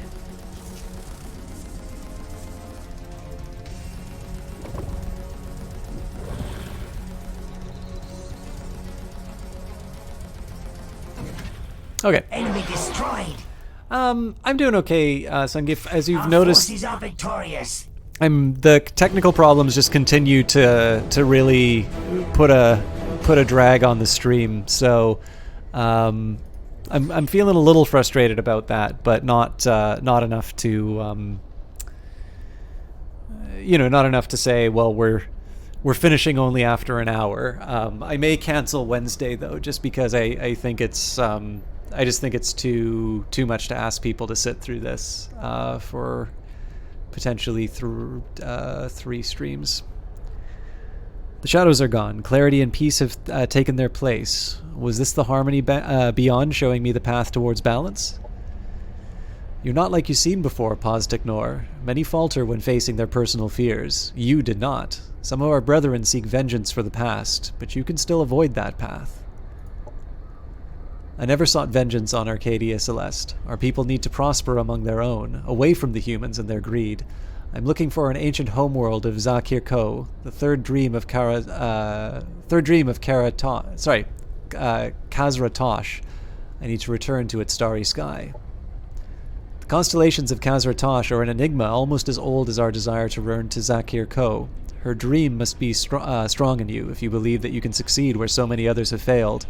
It is a worthy goal. Still, you must first show the wisdom that is needed in someone who seeks to reunite our people. Yeah, so Sungif, when I first encountered them, it was when I was recording the Elder Scrolls episode that's going to be coming up tomorrow. And when I did a 3D Mark benchmark on it, I found that my video card was getting less than half the performance that it did when I first got it. And it's like there was a while where I seemed to have BattleTech running properly, and then I tried to do it on stream, and every time I've tried to do it on stream, I basically just get a white screen and everything locks up. And that sometimes happens when I play Need for Speed Heat, and that's now happened when I played Stellaris. So I'm not 100% sure why some games seem to be working rather than others, except for today it seemed that Age of Wonders Planetfall was generally doing what it needed to. And the other thing that's a little bit weird about my video card story is that clearly I'm getting frame rate drops, and I have switched my encoding to software, and my software was only applying 11, maybe 12% of the CPU. My overall utilization on my CPU hasn't gone above 80% this stream. Actually, I can double check that, but sorry, I'm a little curious now that I'm talking about it. Oh yeah, no, it's like 60 is probably a better. So like clearly I've got room on the CPU. Yeah, the upper bound is 60, not 80. But like when I'm in the game, my video card, which is a GeForce 980 Ti, so like it is not a light card. Like on this screen alone, it's at 95% utilization. When I actually start doing things in the game, it immediately goes to 100%. And it was Gigabyte has not replied within their normal time frames, or what they say are their normal time frames. So that is going to be my opportunity to use the bully pulpit to say I am never buying another one of their products. Anyways, a still worthy goal. Still, you must show the wisdom that is needed in someone who seeks to reunite our people. Many of our brethren are still filled with bitterness and hatred. They need to learn that humans come in just as many forms and shapes as we do, and that there are those among them also seeking to heal the scars of our troubled past. Talk to Nicole Krustis. She has been walking the Celestian path alongside me and will guide you on your journey to forgiveness. Recite the litany of the 1,000 stars, and she will know your intentions. Nicole Krustis. A human is my guide? Every Lingol inside me yells reluctance at this thought, yet it is Hatel Uruk's will, and I came here to follow his words, did I not? The harmony up beyond stays silent. Then it is settled. I will talk to the human. Objective completed. Learn to recite the litany of the 1,000 suns to connect you with Nicole Krustis as your spiritual guide. Warning, completing this quest will have consequences. Alright, Kurish Dayak. I don't actually know what you're going to be yet, but we'll make you an infantry commander to start off with. So, for instance, this screen, CPU utilization 52%, GPU fluctuating between 85 and 90%. And again, like, that doesn't seem right for... I get that a 980 Ti is an old card now, but let me just take a quick look on the... Oh, you know what? I should have said this earlier, but this would have been on the first part of the video. This is a key from Paradox. So both Age of Wonders Planetfall and the Revelations DLC that I'm playing have been given to me by the developer for promotional purposes. So please keep that in mind. Oh, actually, I should be a little more careful about... Well, okay, no, one way or the other. The game requirements for you, so the minimum system requirements would be an Intel Core i5 3rd generation, or an Intel Core i5 7th or 8th generation with an AMD Ryzen 5. So technically I'm 6th generation, so I'm not at the recommended system settings on that. And then for graphics, NVIDIA GTX 650 Ti, or on the recommended settings, NVIDIA GeForce GTX 1060. So... I am... Well, no, the 980 Ti actually I think still outperforms a GTX 1060. Either way, I mean, I'm definitely at the point where I should be considering upgrades anyway. I was just hoping to do those upgrades on my time. Okay, so... Looks like I'm actually going to bring the whole army this time. These things look tough. Actually, they're not as tough as all that, but still. But yeah, so suffice to say, like, you know, the strategic map should not be producing 100% utilization. And this is true of multiple games. So when you do 3D Mark and it shows you that the performance is half what it was when you first got the card, and you start having other technical problems on your computer, it's fair to say that it is most likely the GPU that's having a problem. Now, if I install the new GPU and I still have performance issues, that's another conversation. But for now, I'm operating on the assumption that my video card is failing. So you're on top now, but can you maintain your current stature? Well, I'm supposed to be friends with you later, so hopefully. Obviously, I've been ignoring my lost sector, but this is just because I want, if I can, to get my armies some experience while I'm at it. Again, you're too expensive for me, so no. I recognize the prayer of the 1,000 stars. So you were sent by Hatel Uruk, then. I'm happy to see that you're willing to follow his teachings and leave behind the prejudice that has kept our two people apart. For we all meet as equals in the Celestian light. An easy thing to say when it was your kind that chose who it was to stand in the light and who needed to serve in the shadows.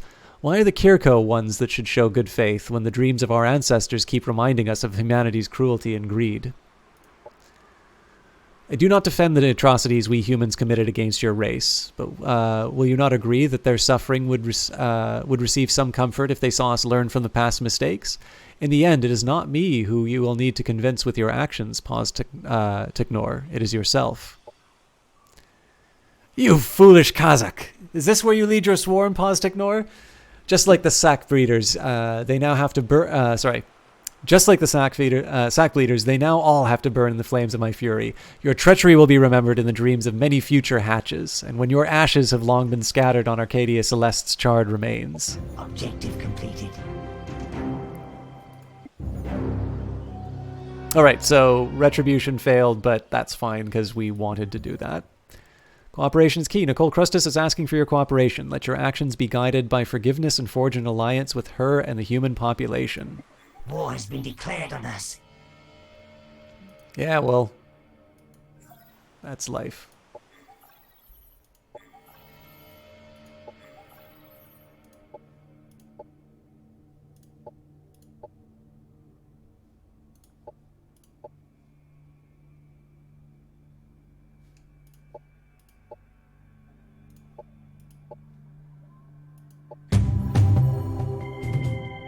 Your proposal is very welcome. We think alike. Improving our diplomatic state was the right thing to do.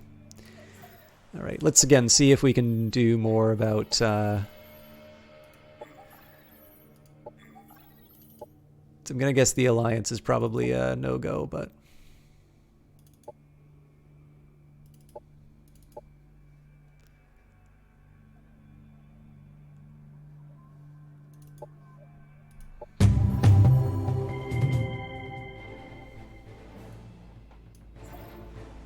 Ooh, music just got dramatic.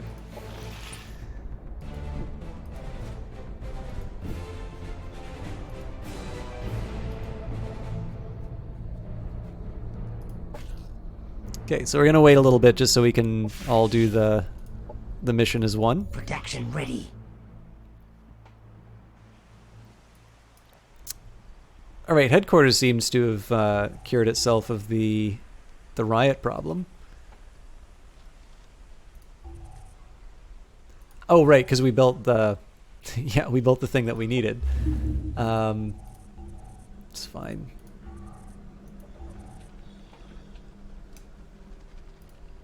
You watched a Brit play a Danish Viking game yesterday. Never in your life have you heard Danish get butchered so thoroughly.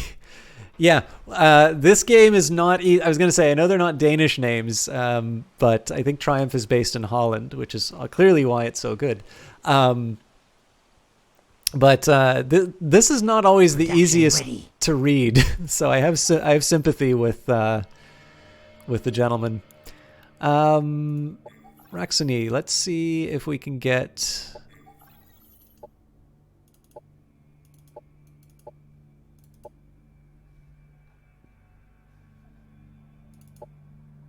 Actually, you know what? I'm gonna ditch the allow.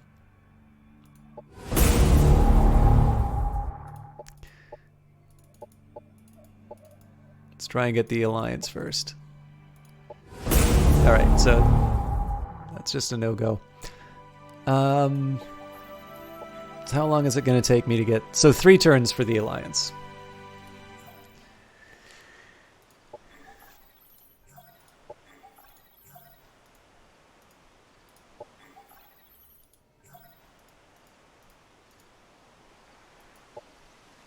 Relation with Kirko changed to adored. Kirko units plus 100 happiness. Kirko colonies plus 6 happiness. Kirko event cost minus 75%. Kirko players opinion plus 200.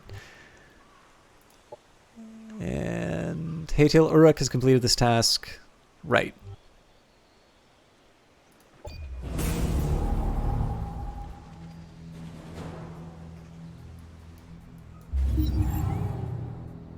War has been declared on us.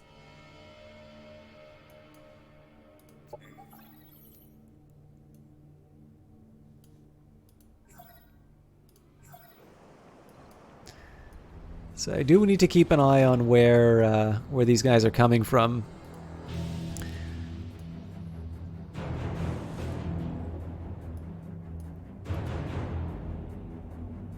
Okay, yeah, so it's... Actually, I have all my units exactly where they need to be. That's encouraging. So I'm going to adjust my priorities then.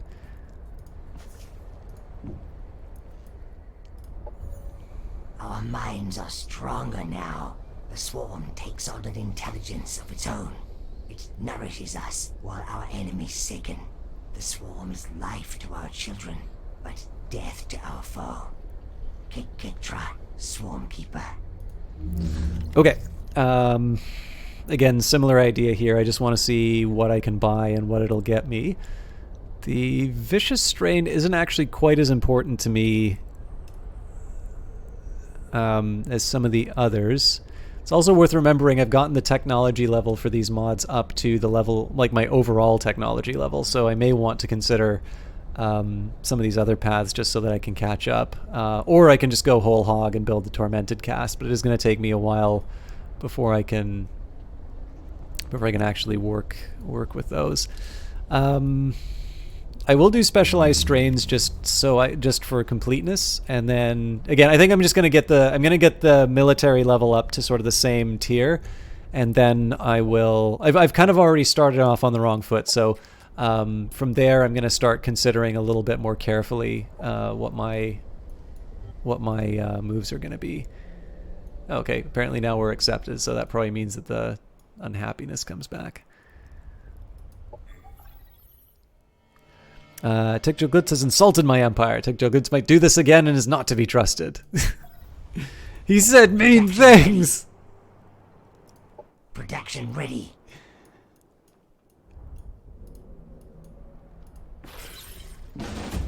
Alright, again, we should be able to manage it, but this unit is very disorganized, and I still haven't quite figured out how these guys work, so we'll take an opportunity to learn some new things.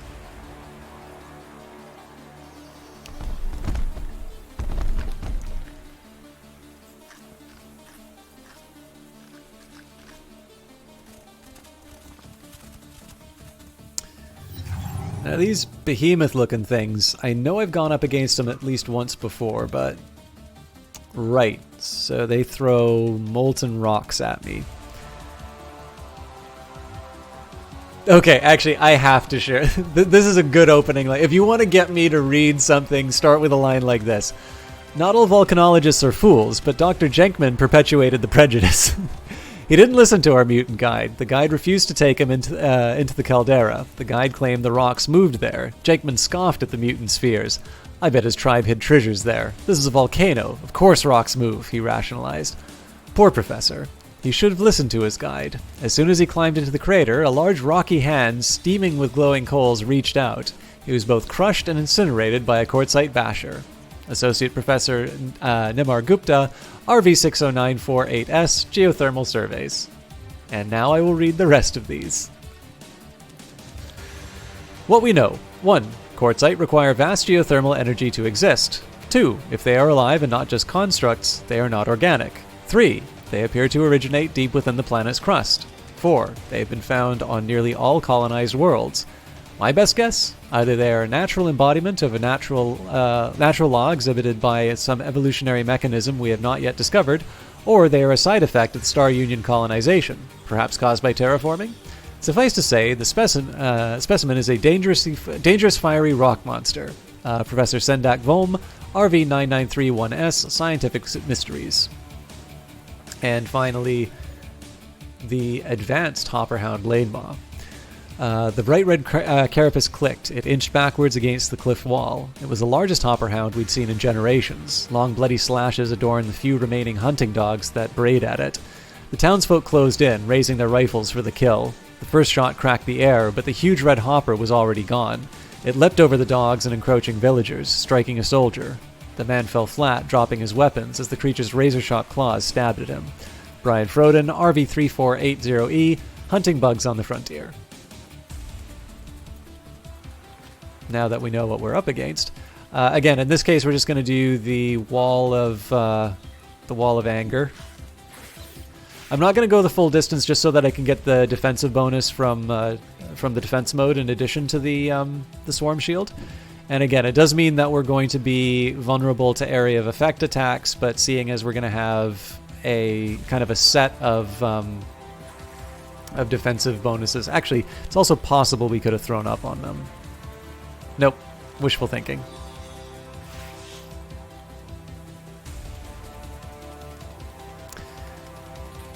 Now I will make an exception for the anybody who can do an attack. So in this case, we'll just deliver a hit on the first target of opportunity. And in this case, I can even get a swarm shield on my comrade. And again, the hidden is a unit I kind of want to move once and never touch again. So I think the most likely place for them is going to be right here.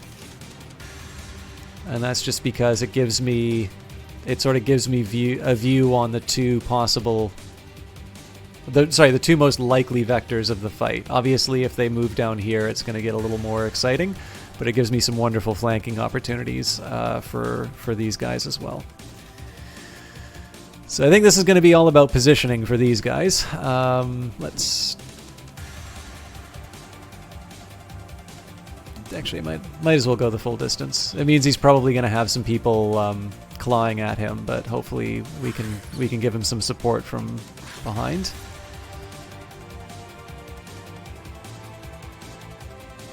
All right, so this leaves him out in the open. I'm going to take it, but what I do want to do is make sure that I can move everyone through this gap before he takes his turn. So again, I'm getting really aggressive with these hidden units here. This is not something I would normally do, but just given the fact that there's going to be so many fights happening around the area, if these guys get into trouble, I should be able to recover fast enough.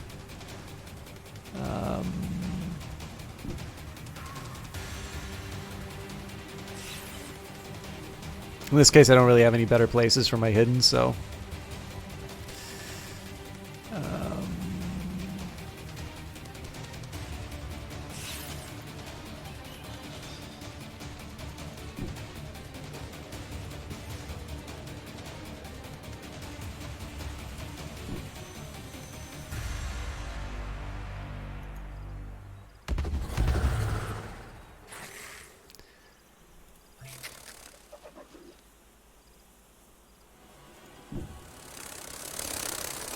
This is just a little bit more about getting the swarm shield for the counterattack. Now, if I can make some magic happen with these guys, so much the better. There's no Overwatch or anything, but we might be able to get some tags on the edges.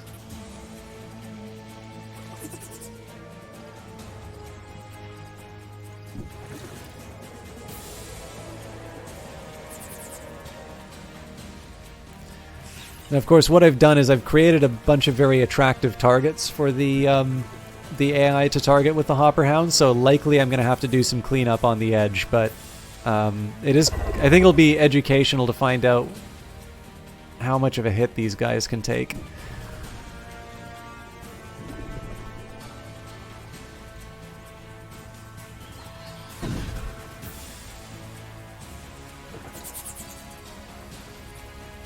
This is a bit of an aggressive move, but this is the hope for a flank if they don't do anything about it.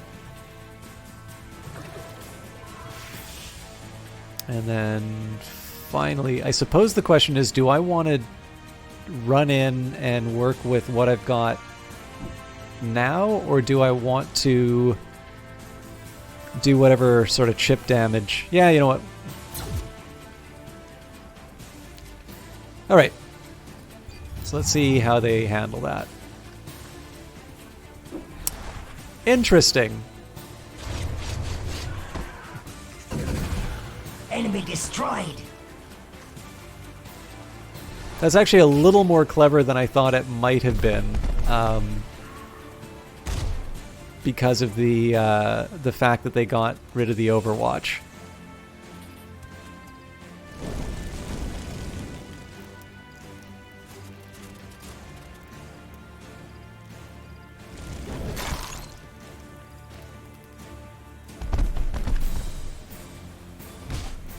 These guys are pretty good at breaking my front line, though, so I'm going to need to think about that a bit. Okay, so I'm going to do something a little different here. I'm actually going to start with these units.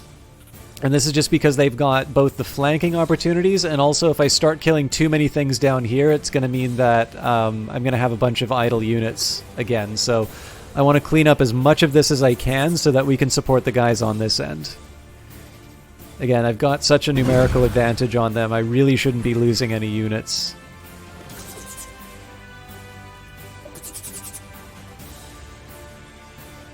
I really don't like taking up spaces like that.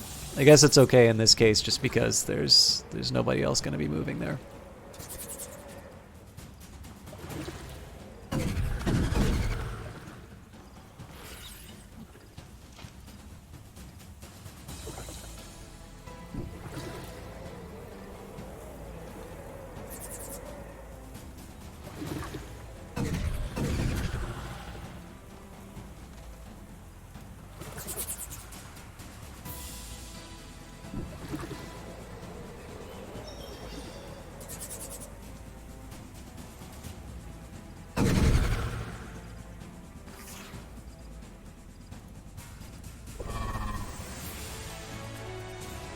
I'm gonna guess yes. As much as I would like to try the impregnate.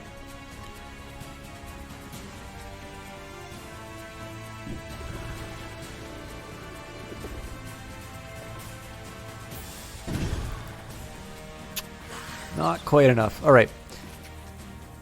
So I can just stand... Yeah, I'll stand and deliver because it looks like this is going to be enough to finish. Not quite. Alright.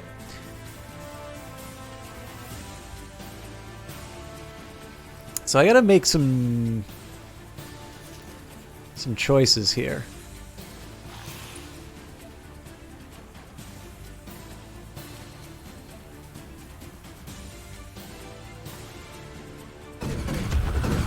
So I want to approach this in such a way that I'm minimizing the retaliation. Enemy eliminated.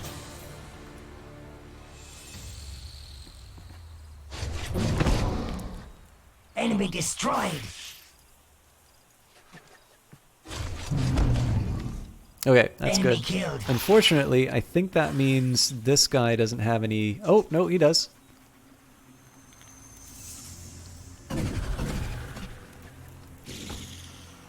Okay, that was very welcome. And then, of course, it also means my flying unit. I didn't need to use my flying unit to clear out any of that, so they're going to have more range in general. Enemy eliminated. Nice.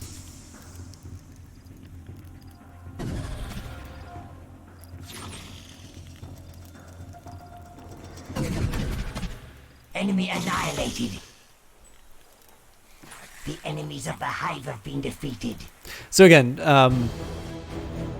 that's kind of the logic for acting that way was sort of on display. It meant that I was able to clear out a lot of units without too much trouble. Objective completed.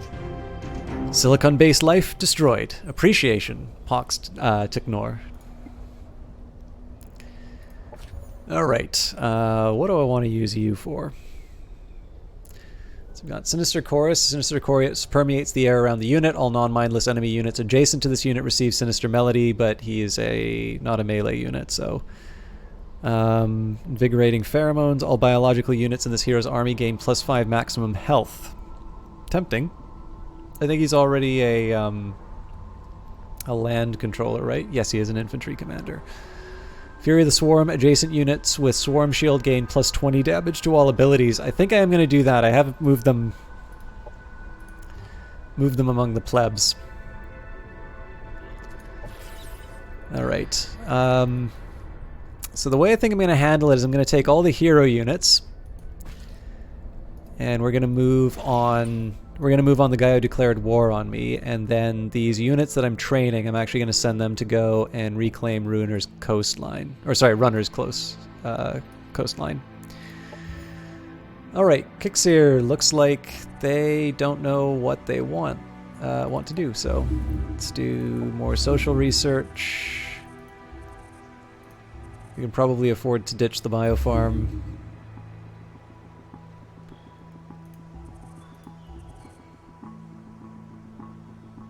Yeah, we'll leave it there for now. Incoming communication. A good diplomatic approach will assure victory. I hope that we may both profit from this. Alliance? I tried. I think we're still 2 away, right? Yep. Incoming communication. Improving your relations with locals may lead to short-term gains. Sustaining those relations? How can you trust them? I think we might have moved up in our might. Interchanging energies, different vibrations. Our relation tastes of new flavors. Pause to ignore. Hard to describe. I think I'm actually going to get those right away. I haven't actually used any of them, but...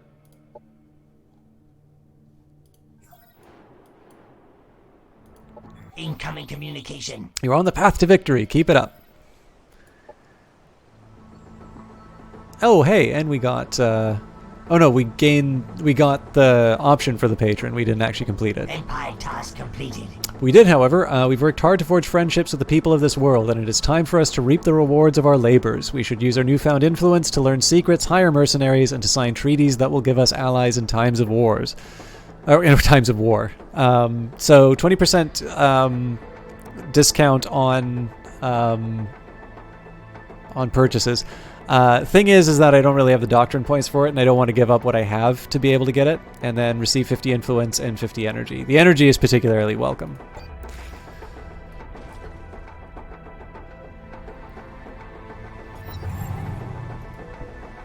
I'm curious if this indicates the red team forces. Well, it's definitely the bad guys.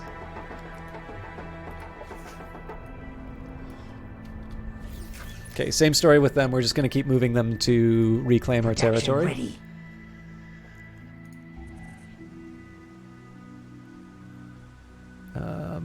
This number shows the number of rioters in your colony. Rioters occupy a resource slot but do not generate any income. Rioters are caused by unhappiness events and hostile operations launched against your colony. To get rid of rioters, ensure that you have positive happiness, income, or active martial law in your colony. This will turn rioters back to normal colonists over time. So I can be patient and martial law. When martial law is enabled, no positive or negative happiness events can occur, and a rioter is converted back to a regular colonist every 3 turns. Activating martial law has a 25% chance that a rioter is killed instead of converted to a regular colonist. Under martial law, your colony produces 20% fewer resources, or 20% less income for all resources. So in this case, I think I'm gonna stick with the long way out.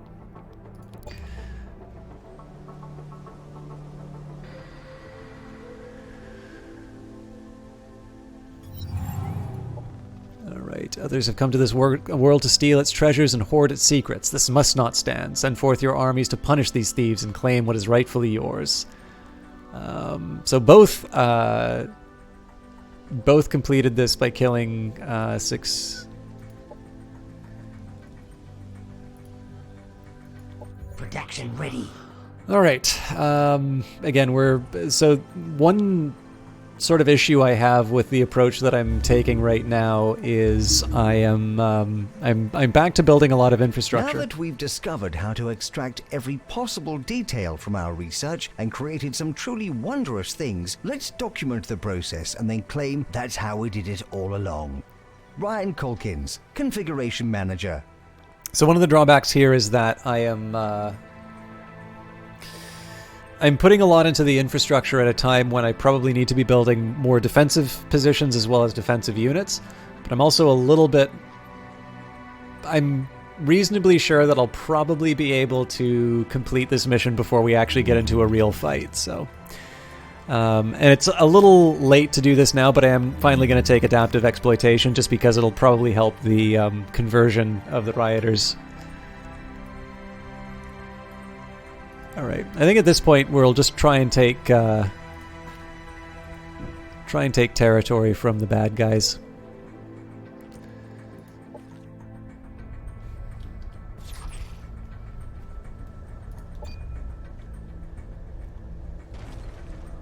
And I believe now we should be able to... I believe we should be able to talk with that other faction and get an alliance. Our latest batch of corrosive weapons was inspired by industrial cleaning agents. Nothing cleans the battlefield better than our undiluted hyperreactive infusions, now with the fresh scent of pine. Sheila Kilgraves, CEO Alchemicorp. I really do like the writing on this. Okay, so basically where we need to be tech-wise. I think I am going to spend 4 turns just to get us down this Sinumbra track as well, and then we can kind of consider where I want my specializations to go. We are not evil. Our home beyond the void. This plane foreign. We need to propagate like your kind eats animals and plants. Build us pods for the chrysalis stage of our growth. We will no longer need organic hosts. Operations available for priming. Again, I'm leaving the operations alone, seeing as we're in a tough spot communication. with money. Greetings, Pause Technor. It's good to see you. It would please me to continue this relationship in more positive directions. And let's see if we can sneak in some others. Yes. Your proposal is very welcome. We think alike. Improving our diplomatic state was the right thing to do.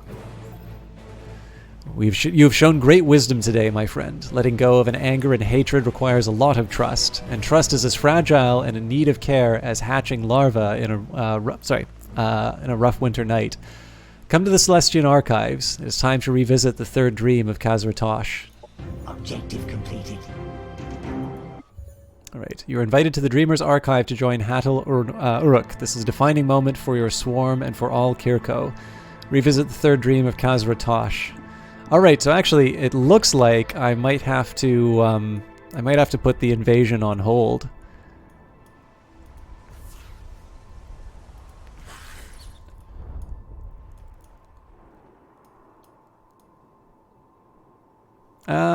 Now you know what? I'll see if it wants me to actually send these guys in. A colony militia.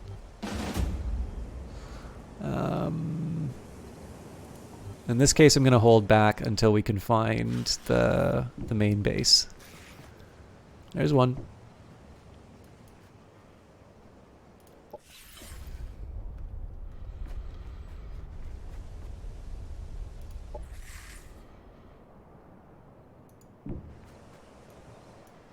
So we're kind of going in blind. Looks like we're taking on their capital, though. Production ready. I'm going to guess that we're going to face more than we can really handle in the capital, but let's get those botanical gardens up first, seeing as we're just on the verge of having unhappiness. We are accepted by the Vanguard. All right, these are all the deals I just did. Sorry, if I right-click, I shouldn't. Okay. So they're basically at war with everyone. Now, I'm going to guess here that the Amazon will still not want the alliance.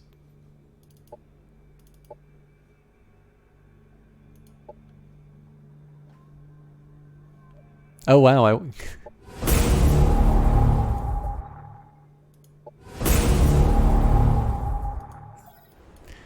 I'll admit, I'm a little surprised that they thought that was favorable enough to me that I should ask for money.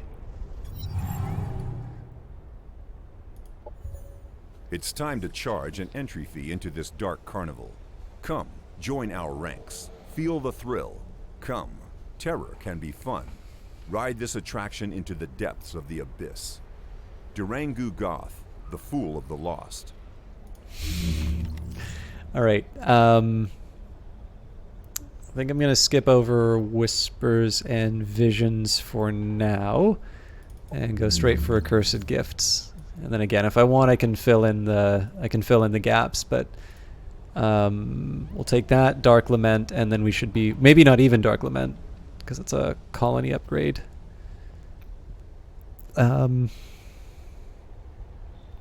Oh, the Dirge Doomsday weapon. Neat. Okay, yeah. So at that point with Accursed Gifts, we'll be at a point where we can start sort of customizing our units. Production ready. to the thing I really want. we should be good for chrysalis pods. And actually, at that point, we basically have everything. So while we'll be getting... Obviously, we'll be getting over the riots, but this is the point where we should start considering building a pretty smoking army. I'm mildly curious about... Pretty sure it'll tell me if any of these things cost... Yeah, right, the advanced military infrastructure. So I could actually get rid of my deficit by removing it, but there's something really nice. I actually think I have that on a few of my buildings. The big thing is that the fact that this is so close to the coast and I don't know where any of the bad guys' units are, I'm actually willing to take on... I'm willing to take on a bit of a deficit to Happiness event in colony. To have a really good defensive infrastructure.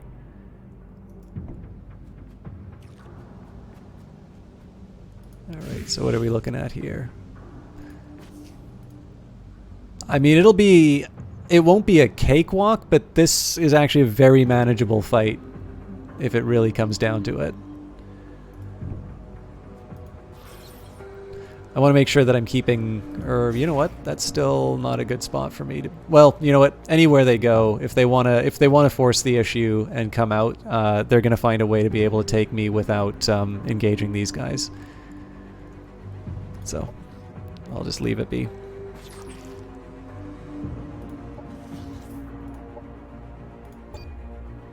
Now, oh. Pays to have allies.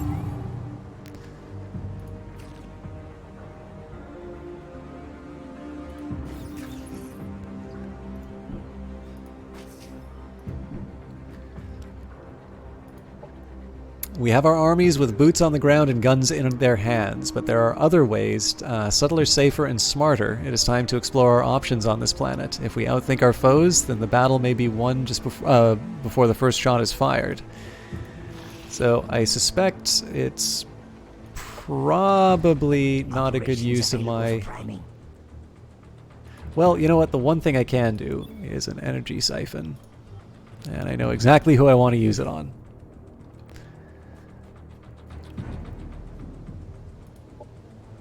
Okay, plus 50 opinion from other reputable players, minus 50 from disreputable. Production ready. We've built new turrets. I believe that does have an energy cost as well. No, it doesn't. It's only the advanced military infrastructure. Cool. But again, I think at this point I don't have anything else that I can build here other than units, and I don't have the money to be able to build the units, so we'll leave that. Production ready. Same story across the board, it looks like. In this case, I think I'm actually going to do the reactor core. I'd kind of like to do the science lab, but again, this is just a hard, like, fixed bonus that you get. So in this case, I think it makes as much sense for me to just, just build some cores in a few of my colonies, and then we should be back to a positive number. Okay, good production, and this is my main commander, so this counts as a safe battle. And then presumably there's going to be some kind of like defensive structure or that. But so 2 beta hidden. These are the ones I'm most worried about. Tikjaglux, it's a level 2 commander, so it can't be that tough. And then a transcendent, which will presumably make one of these other units really hard to kill. But we have sort of 3 commander level units and then an army of sort of flesh to throw at them, so, or chitin, I guess. Now what I'm really curious about is if they're going to stand where they are, or if they're going to kind of come out after me.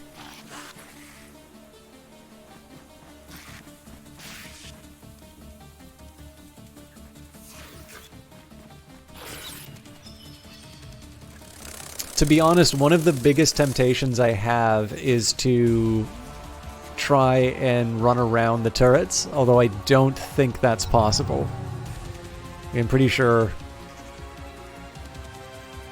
Yeah, we're gonna have to win this fair and square.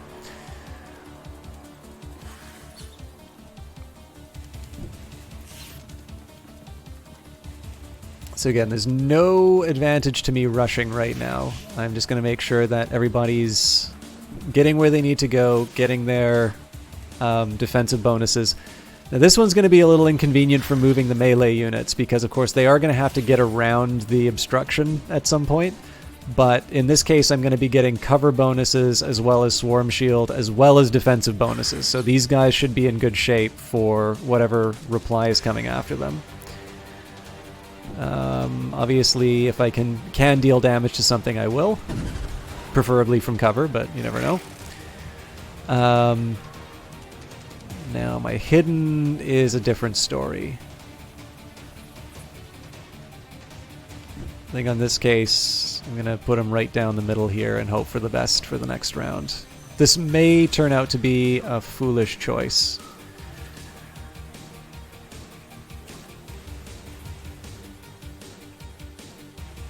Okay. This is a little too good of an opportunity to pass up, so... basically being able to move to a spot where I believe they're still getting the swarm shield, but being able to deal damage to an airborne target, I figured that's pretty good. Now this guy, if memory serves, this is a good anti-air unit, so I'm actually going to move them around the edge. This is putting them in a little more danger than I want, but they are going to get the swarm shield, so... And again, even if something winds up in danger, it is worth remembering that there's still the... I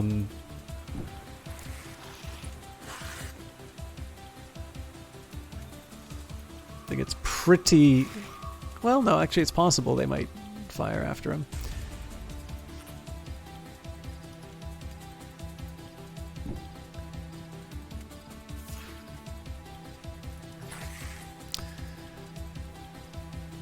I really don't know what I'm doing with this guy. If I wanted, I could try and take out the turret, but obviously my priority is going to be to take out whatever units I can as quickly as possible.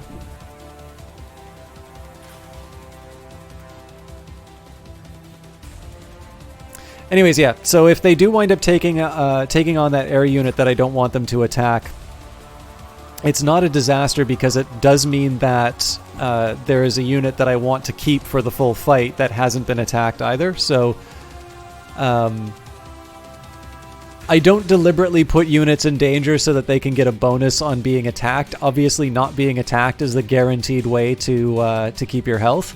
But obviously, this is a nice sort of front to have when coming after this base. And it turns out those turrets do not do all that much.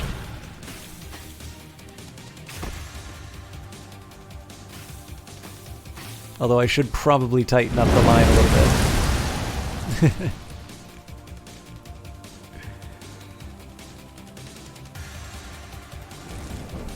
I'll admit that's a little surprising. I didn't think that hidden could move and fire. Or no, I guess that was a snapshot that they did.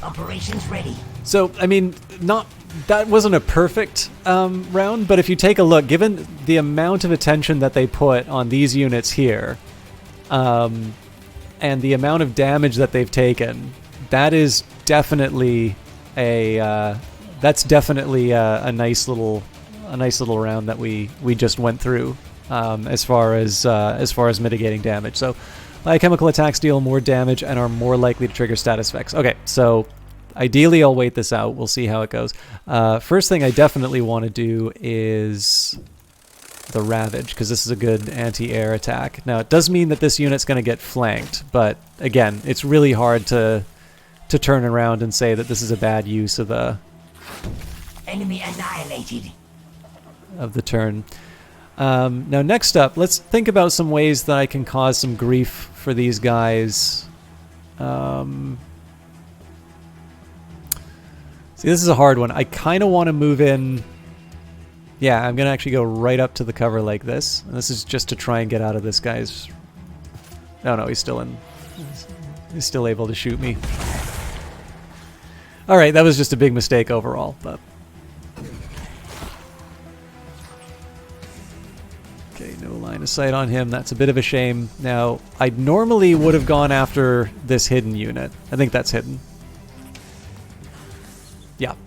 But in this case, being able to deal some damage on the person who's protecting one of their frontline units, that's it's a little too tempting to... Actually, this should kill him. Enemy killed. Yeah.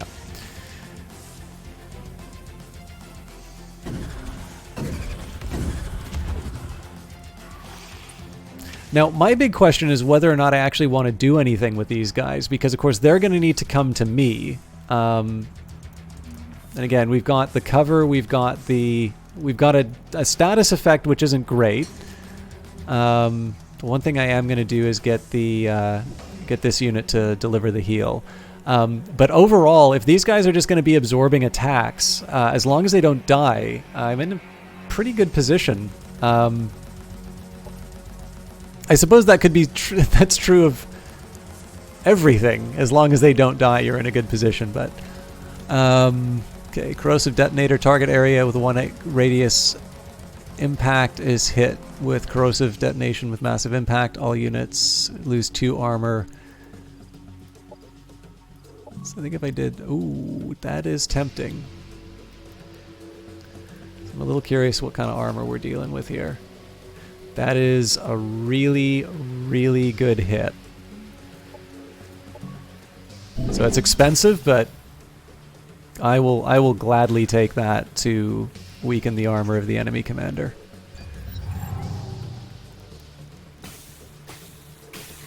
All right, that was a shame.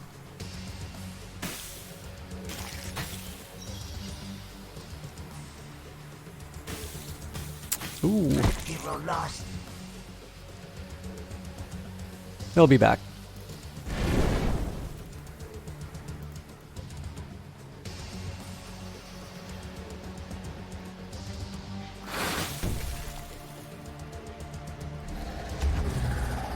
Neat.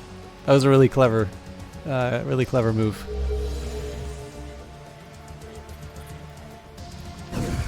So one of the reasons that's clever, in addition to like the swarm shield and the heal and all of that, I obviously didn't know about the heal. Ah, that's a shame. All right. I mean, we are going to take the capital off of this, so I suppose I can accept a few casualties. It's just...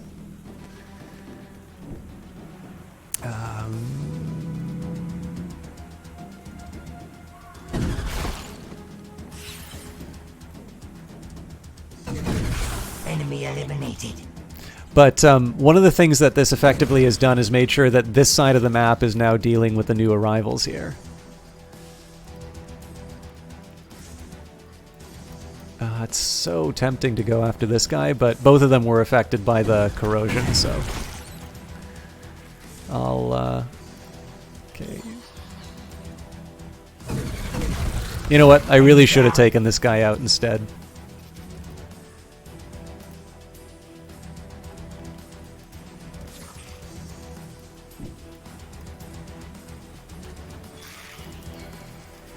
This is definitely getting a little bold, but being able to get in melee range of priority targets is nice. And again, it's just going to be our wall of hate. We don't get our defensive bonuses this time, but we do get to throw up on the enemy.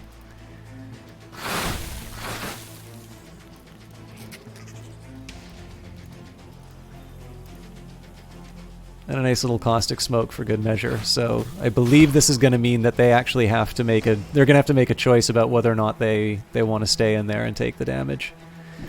Now I'd be really tempted to drop some healing, but in this case we might, no. I'm still going to do it, but I thought there was a chance we could take this guy out. I don't think I want to spend an operation. I don't have that much money. I think I'm going to leave it.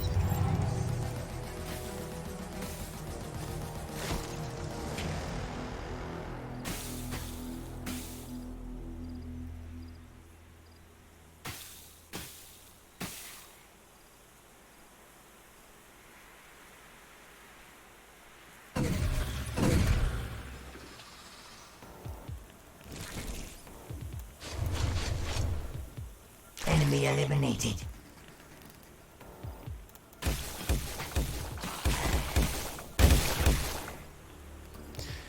Yeah, so obviously that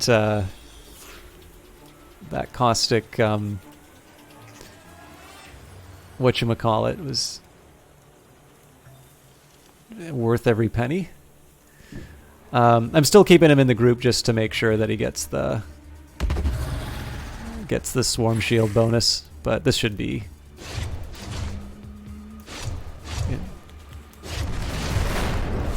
Enemy commander down. yeah. This should be the end.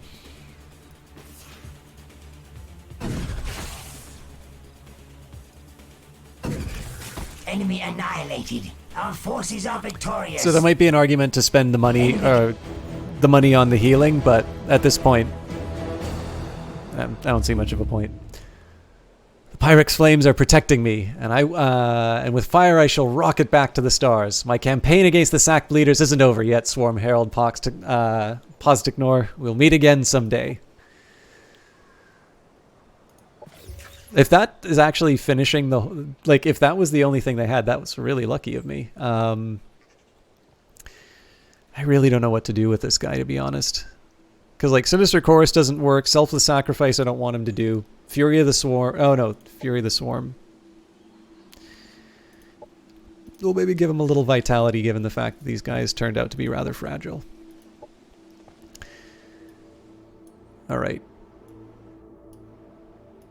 Incoming communication. Well done. Jigluk's empire is defeated. This brings us both a step closer to claiming the final victory on this planet. Incoming communication. You're on the path to victory. Keep it up. Defeat 2 players by capturing their capitals or killing their commanders. Empire task completed. Yeah, well. Opponent has been defeated.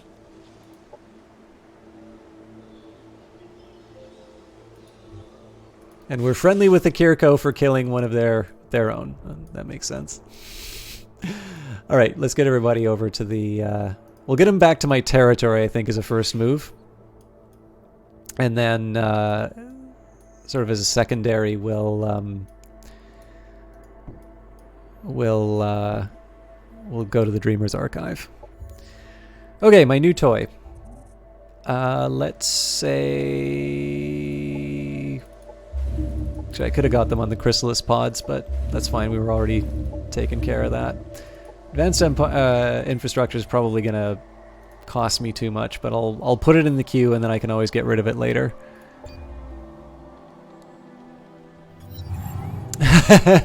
I'm not actually ready to... So I spent the money thinking that we'd have an extended exchange. You know, I'm not in an alliance with them.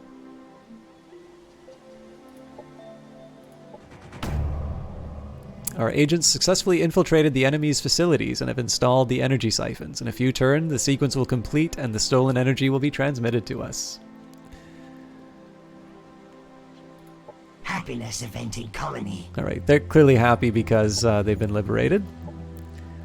They can annex a new sector. Alright. So, I do kind of need energy. Yeah, so... This is a no-brainer. Incoming communication. Why, thank you, Raxani. I value our friendship and cannot imagine any circumstance under which it would come on any hard times. Empire task completed. So I think somebody else, yeah, Nicole Christus finished that. Okay, so we'll just get the auto movement out of the way. We're going to be waiting a few turns while everybody gets to where they need to go, but I can live with this.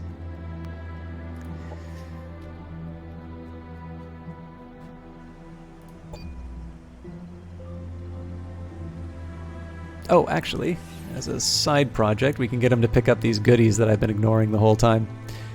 And then maybe we'll consider clearing out some of the beasties inside of our territory.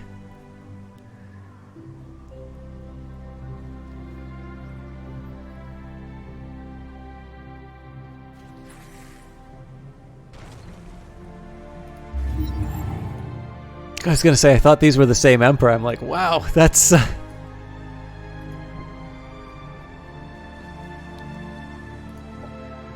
Alright, well, we already knew about them, so that's not a problem. Sector annexed. We'll start them up with an energy exploitation right away. Come on.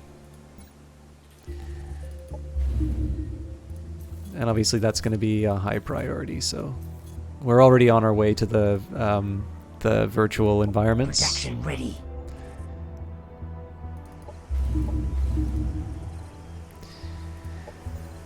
Avert your eyes before my dark icon. It is lodged in your sanity. Your succulent shame binds you to languish in bondage to my cravings. Try as you might to hide your secret sins, they brand you my possession. Givori of House Ardeli. Okay then. I'm trying to figure out if I want to close these gaps. They make me feel bad.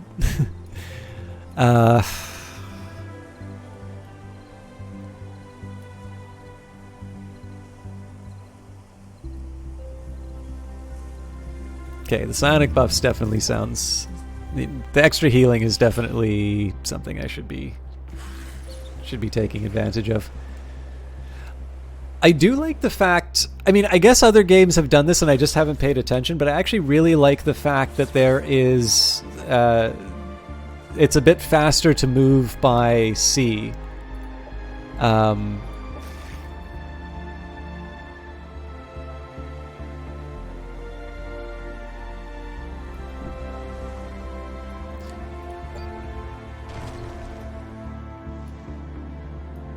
Like, because again, you're not going to have any of those terrain modifiers.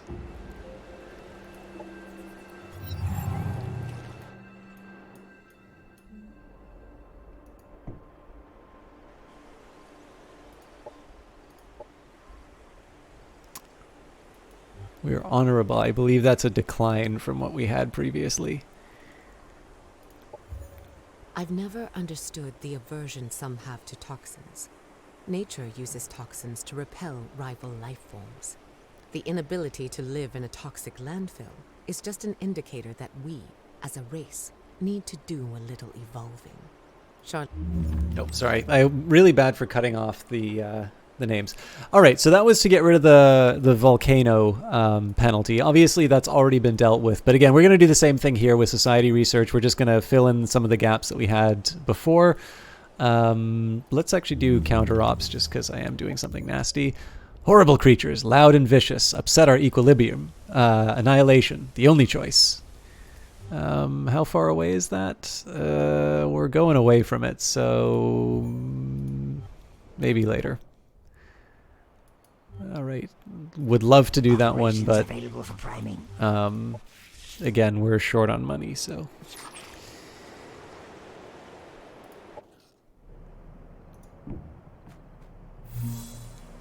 The Lost Sentinel. Next to the energy pods, we found a nearly depleted but still intact unit, a Sentinel. It appears to be unable to connect with its control hub, giving us a unique opportunity to use it for our cause.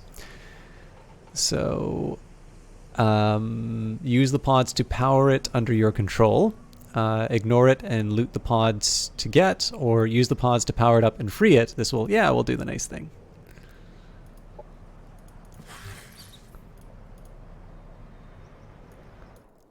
And we will get you to the runner's coastline. All right. I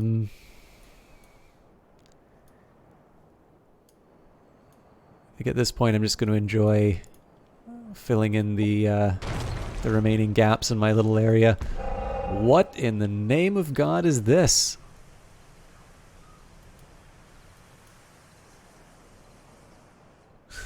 So apparently this is a target for something. I have a feeling it's going to try and take Rising Heights, and I'm not going to be able to do anything about it. Production ready.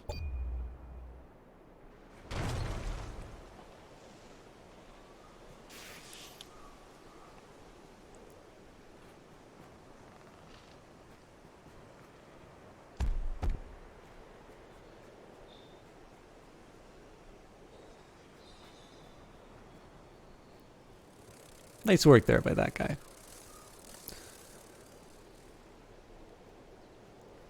It's really weird to see. So, like, I'm watching the AI and I'm watching the screen here, and I don't see any of the interruptions in terms of the frame rate. It just seems to be when it's my turn, everything goes wrong. Objective completed. We are thankful for these pods. Now we can propagate without the need for organic hosts. Grateful. We know there's a mole in the organization, so we'll be monitoring all of your communications and tracking all of your movements. Please object. It will confirm our suspicions of you. Dustin Banks, Financial Security Services. Okay. I think I'm gonna go for the colony infrastructures and whatnot, but again, this is just kind of the point where I'm picking fun stuff and running with it. I have no idea what I'm going to do with this hero, but let's start by merging him with this other sci-fish thing that I got. Lost Woods. What do I want to use you for? Let's say you... Oh, you can't be energy because that's for municipal chill pods. So...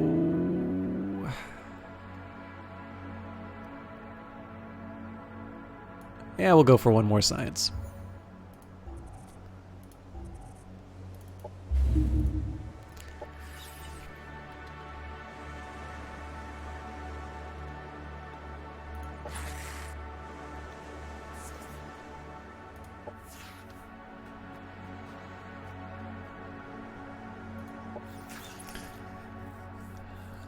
I should probably just start building a proper army here.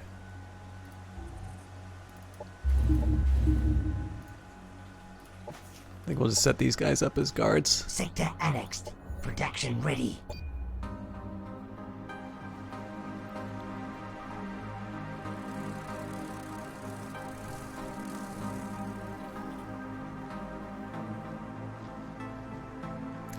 So we'll liberate Runner's Coastline. That'll give us some more research, but I suspect probably once we get to the Dreamer's Archive, that should probably wrap up the map. Production ready.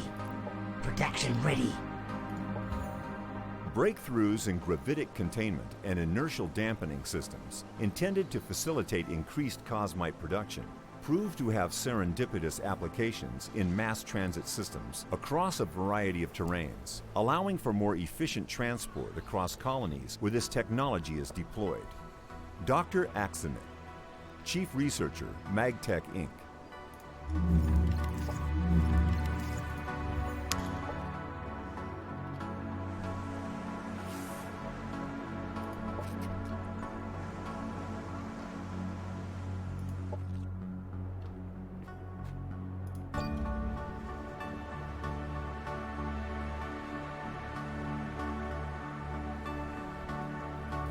Sorry for the lack of commentary, I just didn't have that much to say at the moment.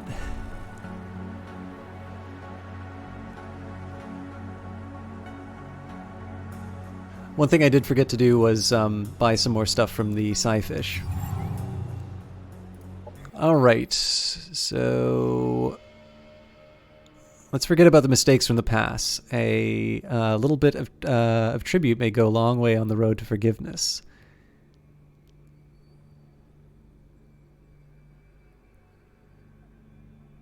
Why not?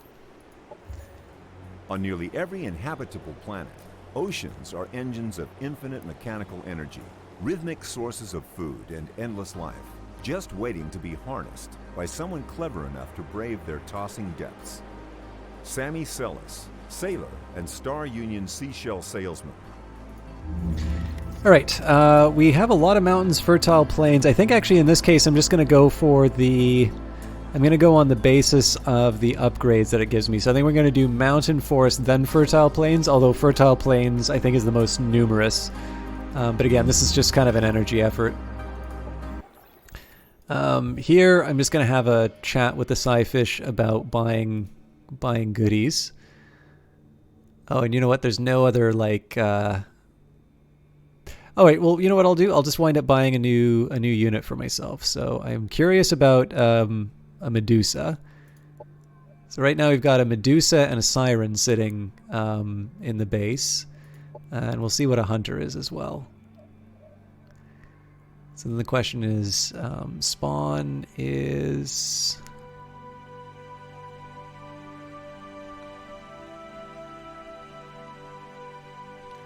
I think we'll leave this be for now. So I've got room for 2.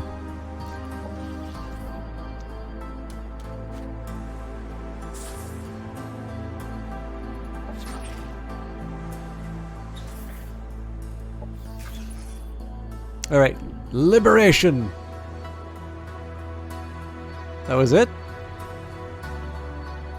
Okay.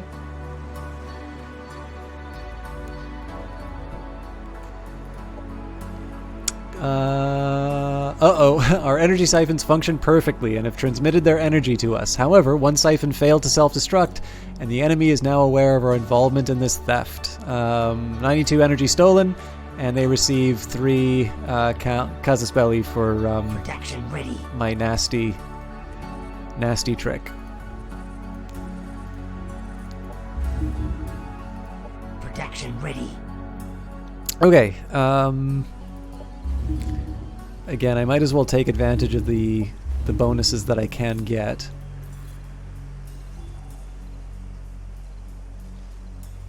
Protection ready.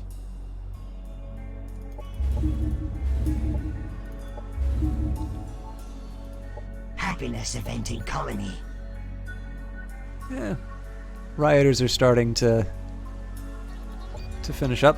I've also been sharing food, but I don't think I have any colonies that are actually taking advantage of that.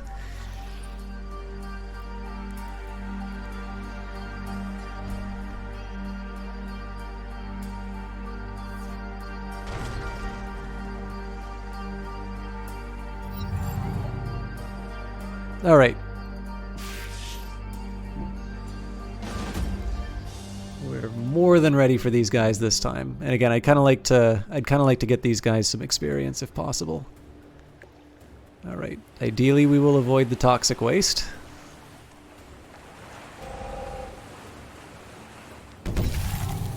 I'll admit I've never done water combat in this game before this session. This is actually really neat.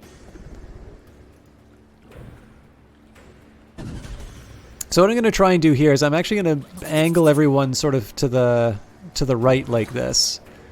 It's not going to be perfect. I mean, in the end, because we missed, I suspect it will be... we're still going to wind up taking them out. I suspect we'll probably wind up taking them out the same way we would have if we just went head on. But if I can focus down one target, that's a little bit better for me. I'm a bit nervous about moving so close to this chemical spill, but I also suspect that it won't have that huge of a consequence. I'm not crazy about leaving this guy sort of out of the fight, but like I said, I wanted to keep everyone on the right. I am, however, going to take this guy. Oh, actually, this is good. I'm quite content to have him just cover everyone. Okay, so they stay in show I have the Overwatch so they can do a ranged attack. That's actually a lot heavier than I thought it would be.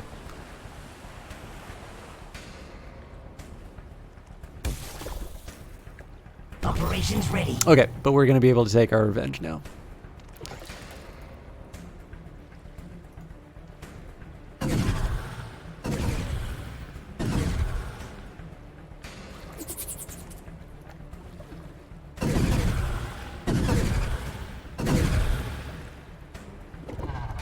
Okay, so... Alright.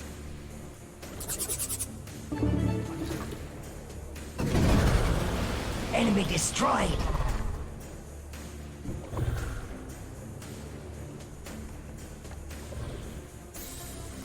I'm just trying to make it so that I'm going to try and focus the fight so that it's a little bit more like this when they want to go against my lighter units. But if they want to... Basically, they're going to have to make a decision. If they want to go after my flying unit, it's going to be going around the back. And if they continue to focus on these guys, the flying unit's getting into a position where they'll be able to deliver a flank. Now, I'm not crazy about this. No, this movement pattern should still handle. I don't want to unnecessarily take damage just, because I want to get close to an attack. But I could use a, well, you know what? I'll do a heal. I could finish the fight, but...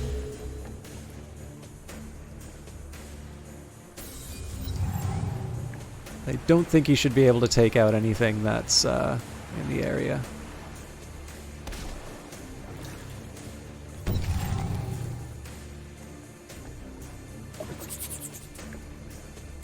I don't like that Overwatch. Enemy destroyed. The enemies of the Hive have been defeated.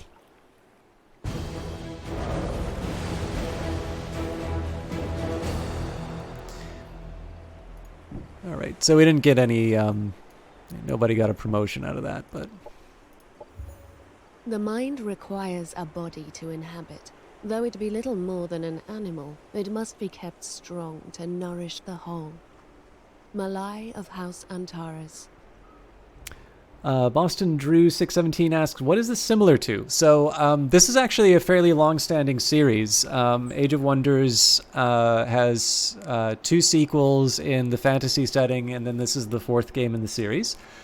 So when you look at the strategic layer of the game, you'd say it looks most similar to Civilization because of it's a 4X game, and it's actually not an unfair comparison. The only thing I will say is that this game abstracts away a lot of the city management parts. You do still manage districts, you do still build buildings and generate some resources, but the combat is quite a bit more fleshed out. So you probably just saw me through the tactical level of the game where you'll actually move your units. You can have 1 central hex plus the 6 around it participating. So that would be 40 units plus whatever you wind up summoning. And so one way, which is maybe not the best, here's a shorthand for understanding what the game is, but I think it's not a bad description in terms of what the spirit of the game is that it's kind of like an inverted XCOM. So if you've ever played XCOM, you sort of know that the thing that you think of when you're playing XCOM is that tactical game where you move people between cover, and then the strategic layer is where you get sort of these, these upgrades to let you do things in that layer of the game. Clearly the tactical layer is driving XCOM. I'd actually argue that Age of Wonders kind of does it in reverse, where a lot of your time is spent on the strategic map that I'm here. Obviously, it's covered up with this technology notification here, and you are interested in your overall strategy and how you're going to be sort of achieving your faction's ends. But in between it, and particularly when you do have your units fight, it's no longer 2 units fighting on the same hex map as the strategic layer as it is in Civilization, and maybe to a lesser extent Endless Legend. Endless Space was probably a better example, because really Endless Space, while the combat system does look very cool, you control very little of the battles. You basically pick the commands and that's about it. Like command cards. So again, in terms of if you want an idea at the what you're seeing, Civilization and similar 4X games is probably the best. Okay, I know what I'm getting myself into in terms of just an overall feel for a game. But if you actually really want to focus on gameplay, I think the better comparison is that inverted XCOM idea. And again, I really like XCOM. I also really like Civilization. But to be able to explain this game in the sense of the division between sort of the, those 2 layers and how they interact with each other, I actually think that's the better comparison, even if it's a little bit of a strange one.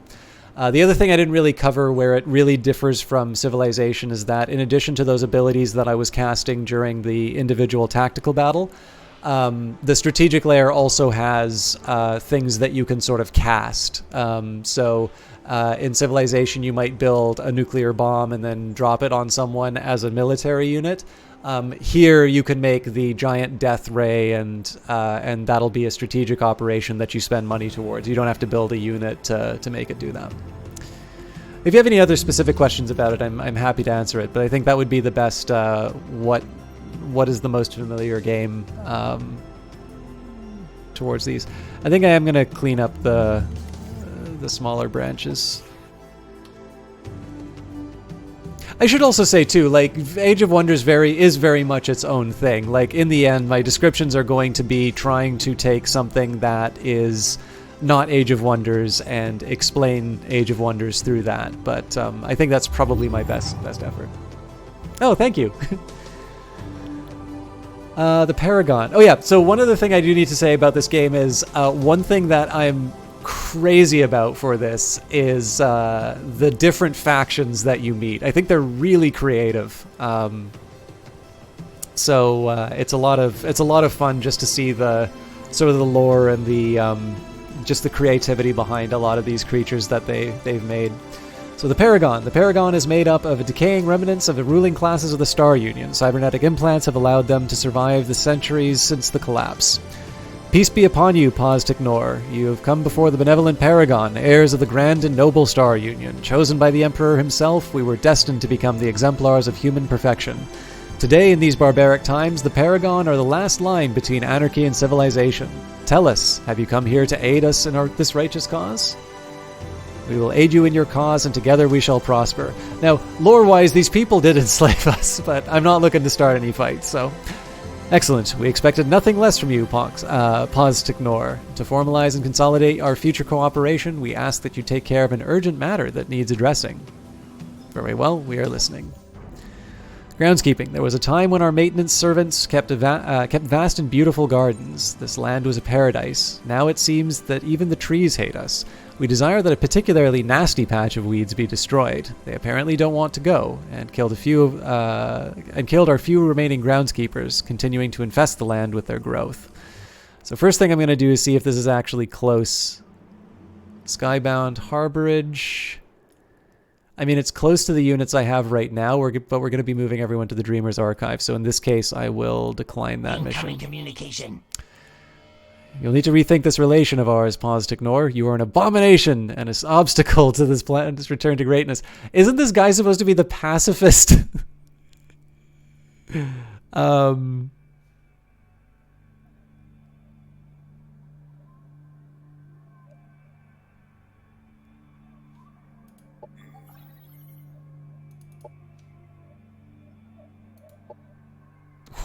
Yeah, that's not happening.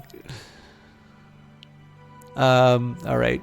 I'll just have to deal with him being mad at me. Communication. And the people who I stole the money from are saying, "You're doing great. Keep it up." Operations available for priming. So perhaps where I should explain what I mean by what I like about the factions. That Amazon lady that you just saw, her faction gets dinosaurs with lasers on them. Taught us to push our youngest out of the nest while they smell of dependence. Obese, feeble, never to fly in the frenzied swarm. The emergent that fight smell of spry danger and vigor. Tick-tock the Conqueror.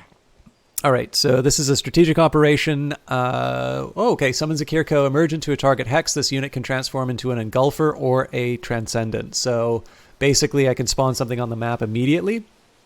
And then, actually here, I'm just going to take a quick minute. Because of the frame rate issues I'm having tonight, this might be a disaster. But if you guys have not seen the E3 trailer for Age of Wonders Planetfall, I have to share this. I should have done this so much faster. The E3 trailer for Age of Wonders Planetfall is probably one of my favorite game trailers ever.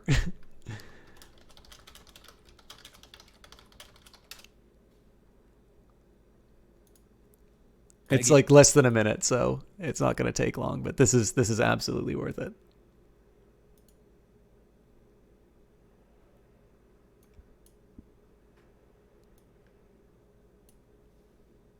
Peggy 16.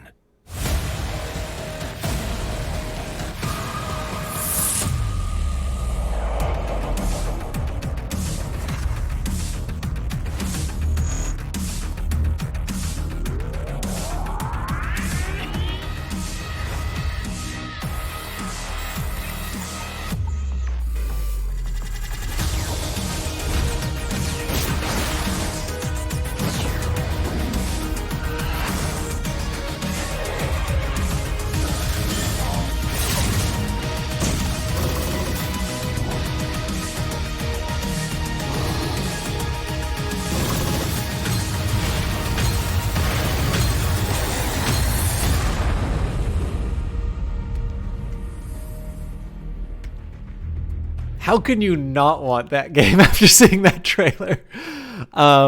Like I'd already, I was already a fan of the Age of Wonders series when Planetfall was announced. I think Planetfall is the first game that Paradox, who did give me a key for this, I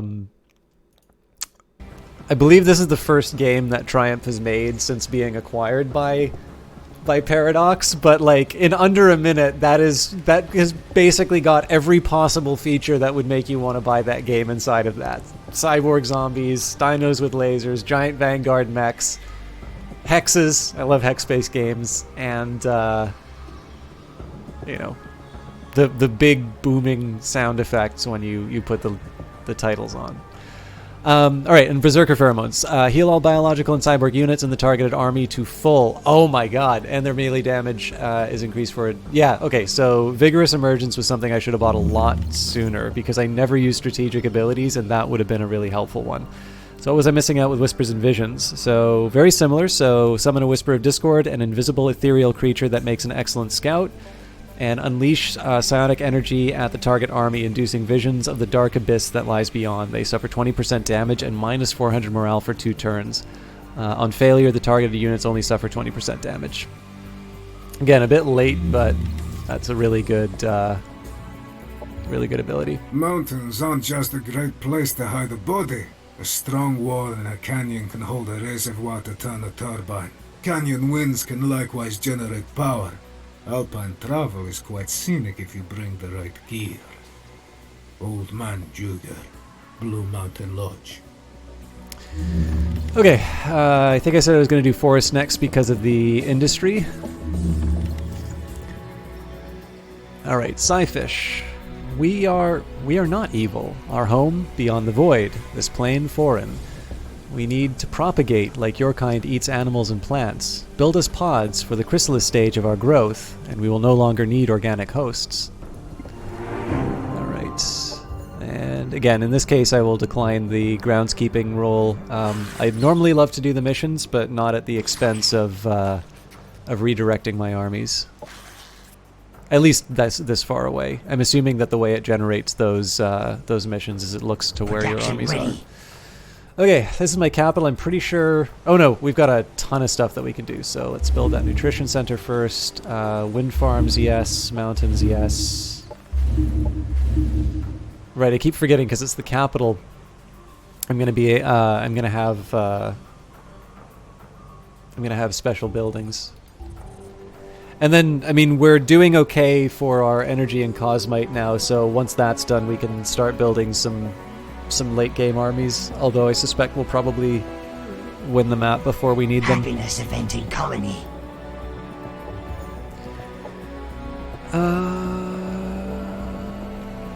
Right, it says I found these guys. I was really confused for a second. Okay, the Dreamer's Archive. This landmark is an advanced food sector and gives the following when annexed: plus 44 food, plus 4 food per pop, also morale bonus and flat end from the population. This isn't in a volcano, so unlike the last time I ran into this, I don't get a big sort of opinion hit.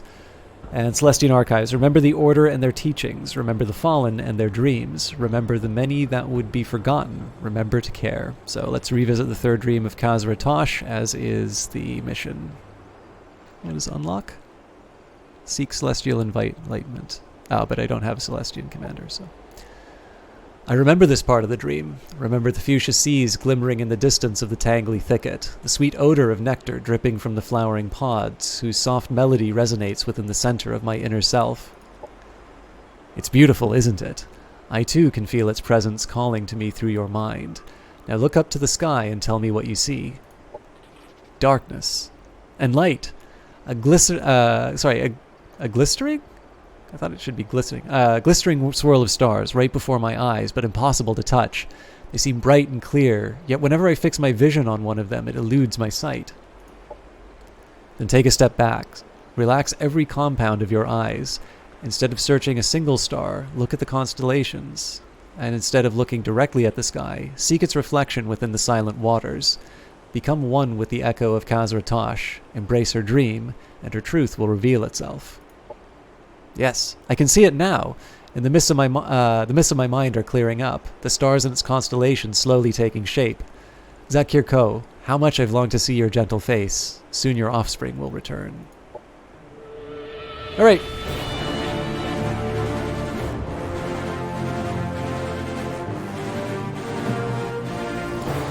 So for those of you not familiar, so this is the campaign mode. What's neat and unique about this particular campaign mode is that certain actions that you take are supposed to have effects for later missions. So there is sort of a story element, and so again, I don't mind single-player campaigns in strategy games at all. I actually wish they had more of them, because generally I think strategy games tend to assume that the players like to play them multiplayer, and it's a fair assumption, I think, but I can definitely remember a lot of my favorites are ones that have usually had these really good campaigns. And it seems like, again, because you have these commanders and all of these heavy role-playing elements, they decided to go one step further and actually add some different branches in terms of what happens. Now, again, I haven't actually gotten to the end of it, so I can't tell you how it turns out differently. But when the game tells you this action will have consequences, it sort of, it builds anticipation. And then I just think it's a nice little combination that comes with the fact that, again, there are these role-playing elements and you are sort of playing a character and they have their own particular motivations. Anyways, this is also kind of interesting to see because, again, when we played it a while ago, it's really clear that there was a while when we were not doing well. Like, this was just the pit of despair. I believe it was lowest. Yeah, we were the lowest by quite a bit. But it sort of seems that we turned around. I don't know if we started on turn 32. Maybe it was just I started playing tonight. It's definitely close to that because we definitely didn't expand this place out all that far from the start of the cast. This is a pretty obvious decline. This was pretty much them declaring war on us. That's that. And it looks like Haddle basically outdid us for the majority of the end game. It was really just kind of this last little bit where we got through the end. If you like this feature in Civilization, you can always hit the play button and see your empire grow. I don't know if there's a speed setting for this or not. I am a little curious in this one if we say, yeah, so if we go by might, unity, development. Yeah, this isn't surprising that my development tends to improve better. I tend to be really, really focused on economy. Anyways, I'll admit I don't actually spend that much time on this, but I am curious, what was the extent of the red side? Not really all that far.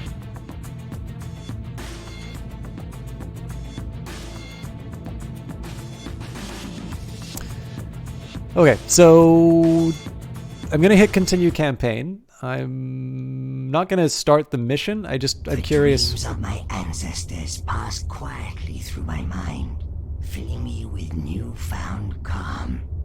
I am at peace with the past, and the future glitters in a delightful scarlet blue. With the location of Zakir-Ku rediscovered, there are prolific times ahead for my people. Soon we will gaze at its fuchsia seas, listen to its soft melodies, and absorb its boggy moisture as we tread the paths of our forefathers. Okay. Oh, neat. Okay, I wasn't sure if we had another Kirko mission ahead of me. So that's going to be it for tonight. It's actually one of the rare times where the stream time and the campaign time has worked out. Oh, I am going to change, though. I think I'm okay doing advanced now. I know the default is beginner, but I think I understand the game well enough that I should be able to get through the end of this. It's December 2nd, right? Yeah.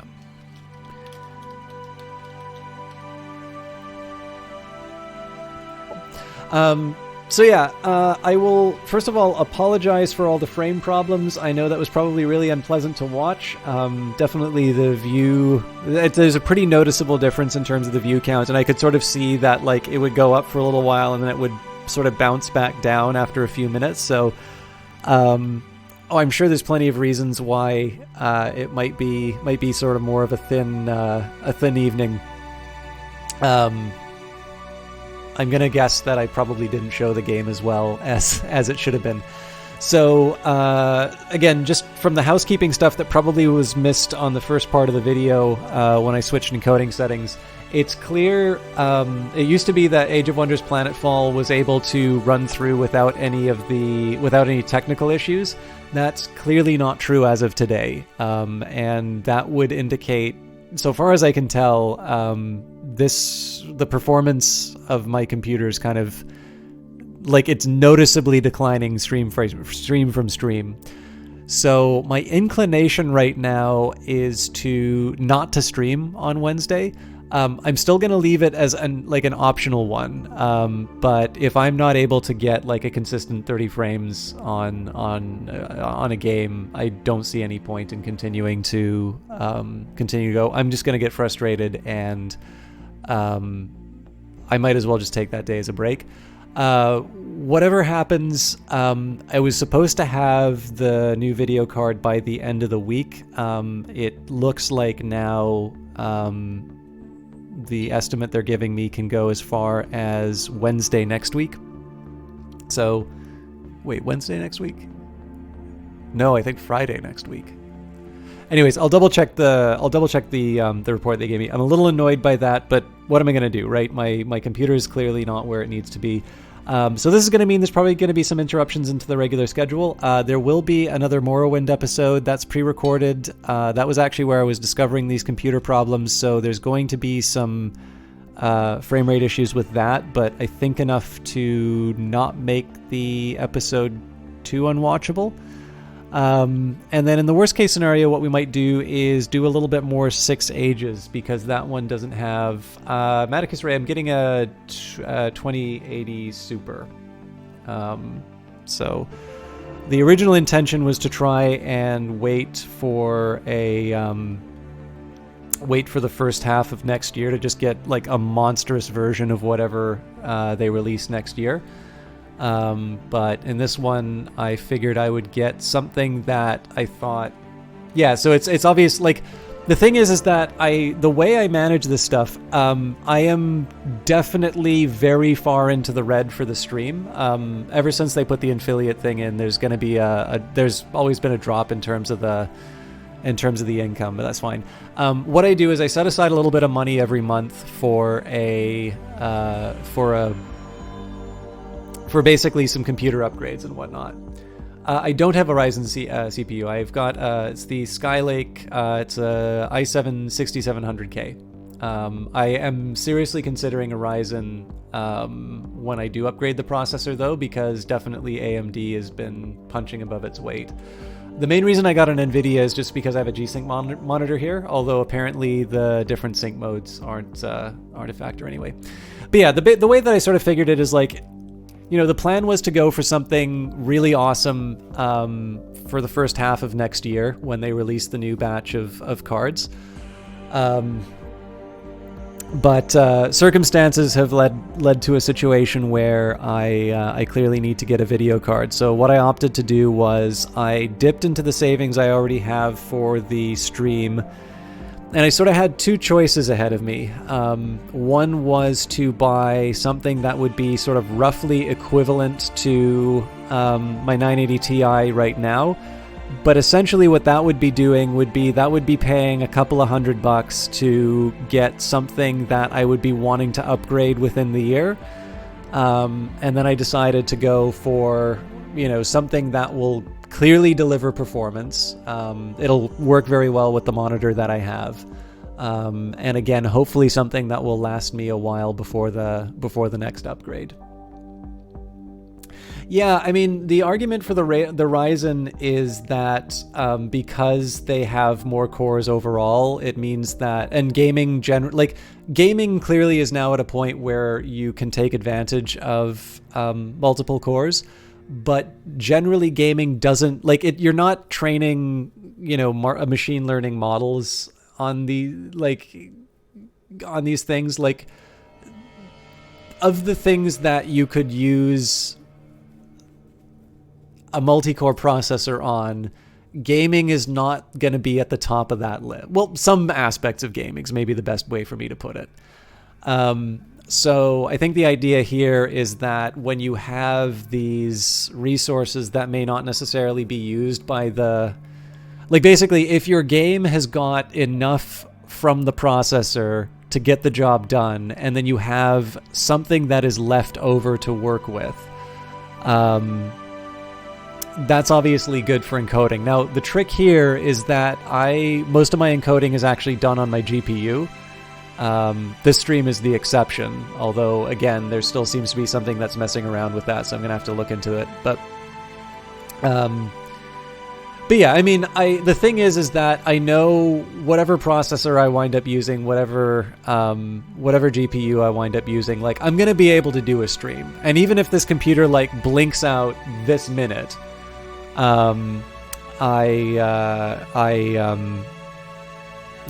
can just switch to my laptop and do Into the Breach and FTL and stuff like that. The biggest thing that I'm most self-conscious about is that obviously I was given a key for Age of Wonders Planetfall. I was given a key for BattleTech Heavy Metal.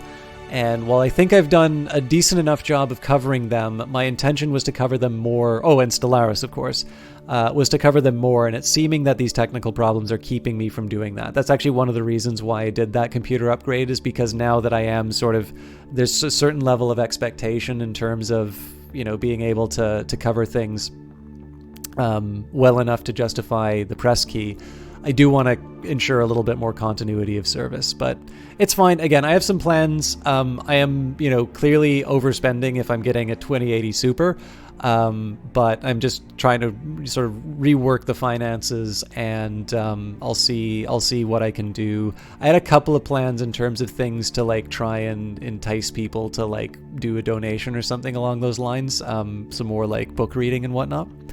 But I don't have anything solid for that. You guys are already really generous in terms of subs and donations and whatnot. So I tend not to... What I want to do whenever I do stuff like that is make sure that there's sort of a value for money proposition going on there. But again, we'll worry about that stuff when it comes down to it. I also made sure to order the card on Amazon because they do have a 30-day return policy. So it does turn out that if it isn't the graphics card that is the problem, that there's something else that's inhibiting the performance, I can return the thing.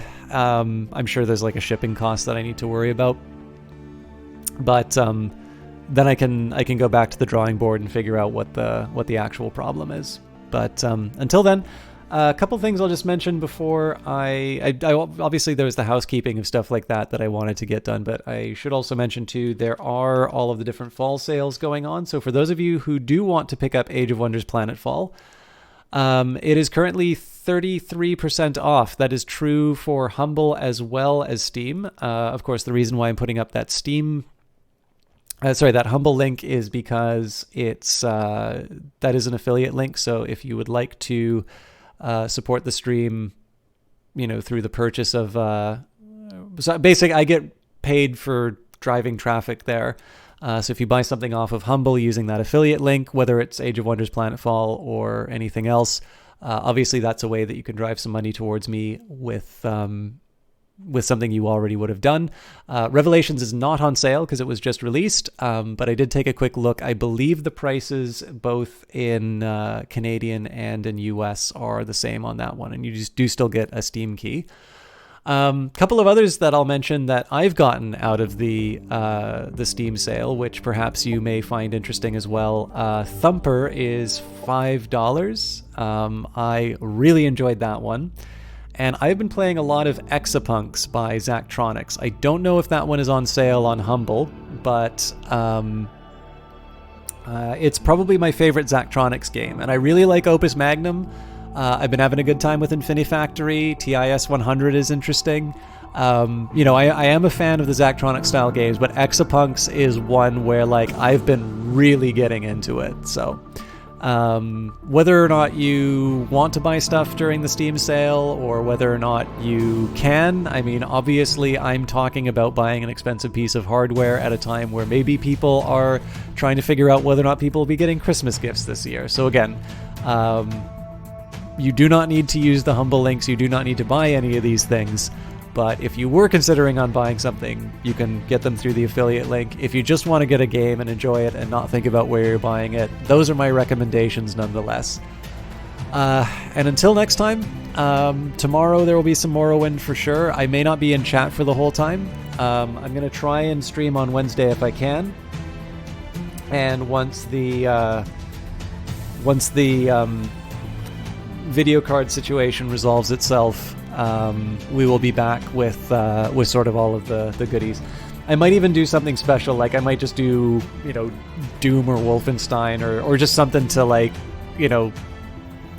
something that you need a good video card for, just to change things up a little bit. But we'll work that all out another time. I'm going to take a quick minute here and find somebody to host. Sorry, I'm going to kill the music again. But I'm overstaying my exit. So who do we have online? We have got... I refuse to believe that there's nobody online. Oh, okay, no. Ponce is playing Darkest Dungeon. He is a great fellow, very relaxed. I do notice he sometimes gets a little too into Darkest Dungeon, so he doesn't always... reply to chat as much as you would want during that, but he's somebody I actually know mostly through playing. He tended to play a lot of League back in the old days, but would never lose his temper. Very stoic streamer, very nice guy. I've met him in person, and he is a partner. He's actually somebody who does this for a living, so I think he's a great guy to finish off with for tonight. And for the rest of you, we'll see you next time, whether that's tomorrow for Morrowind, Wednesday if I get the stream up and running, or within a week or so when all the video stuff is done. Have a good one.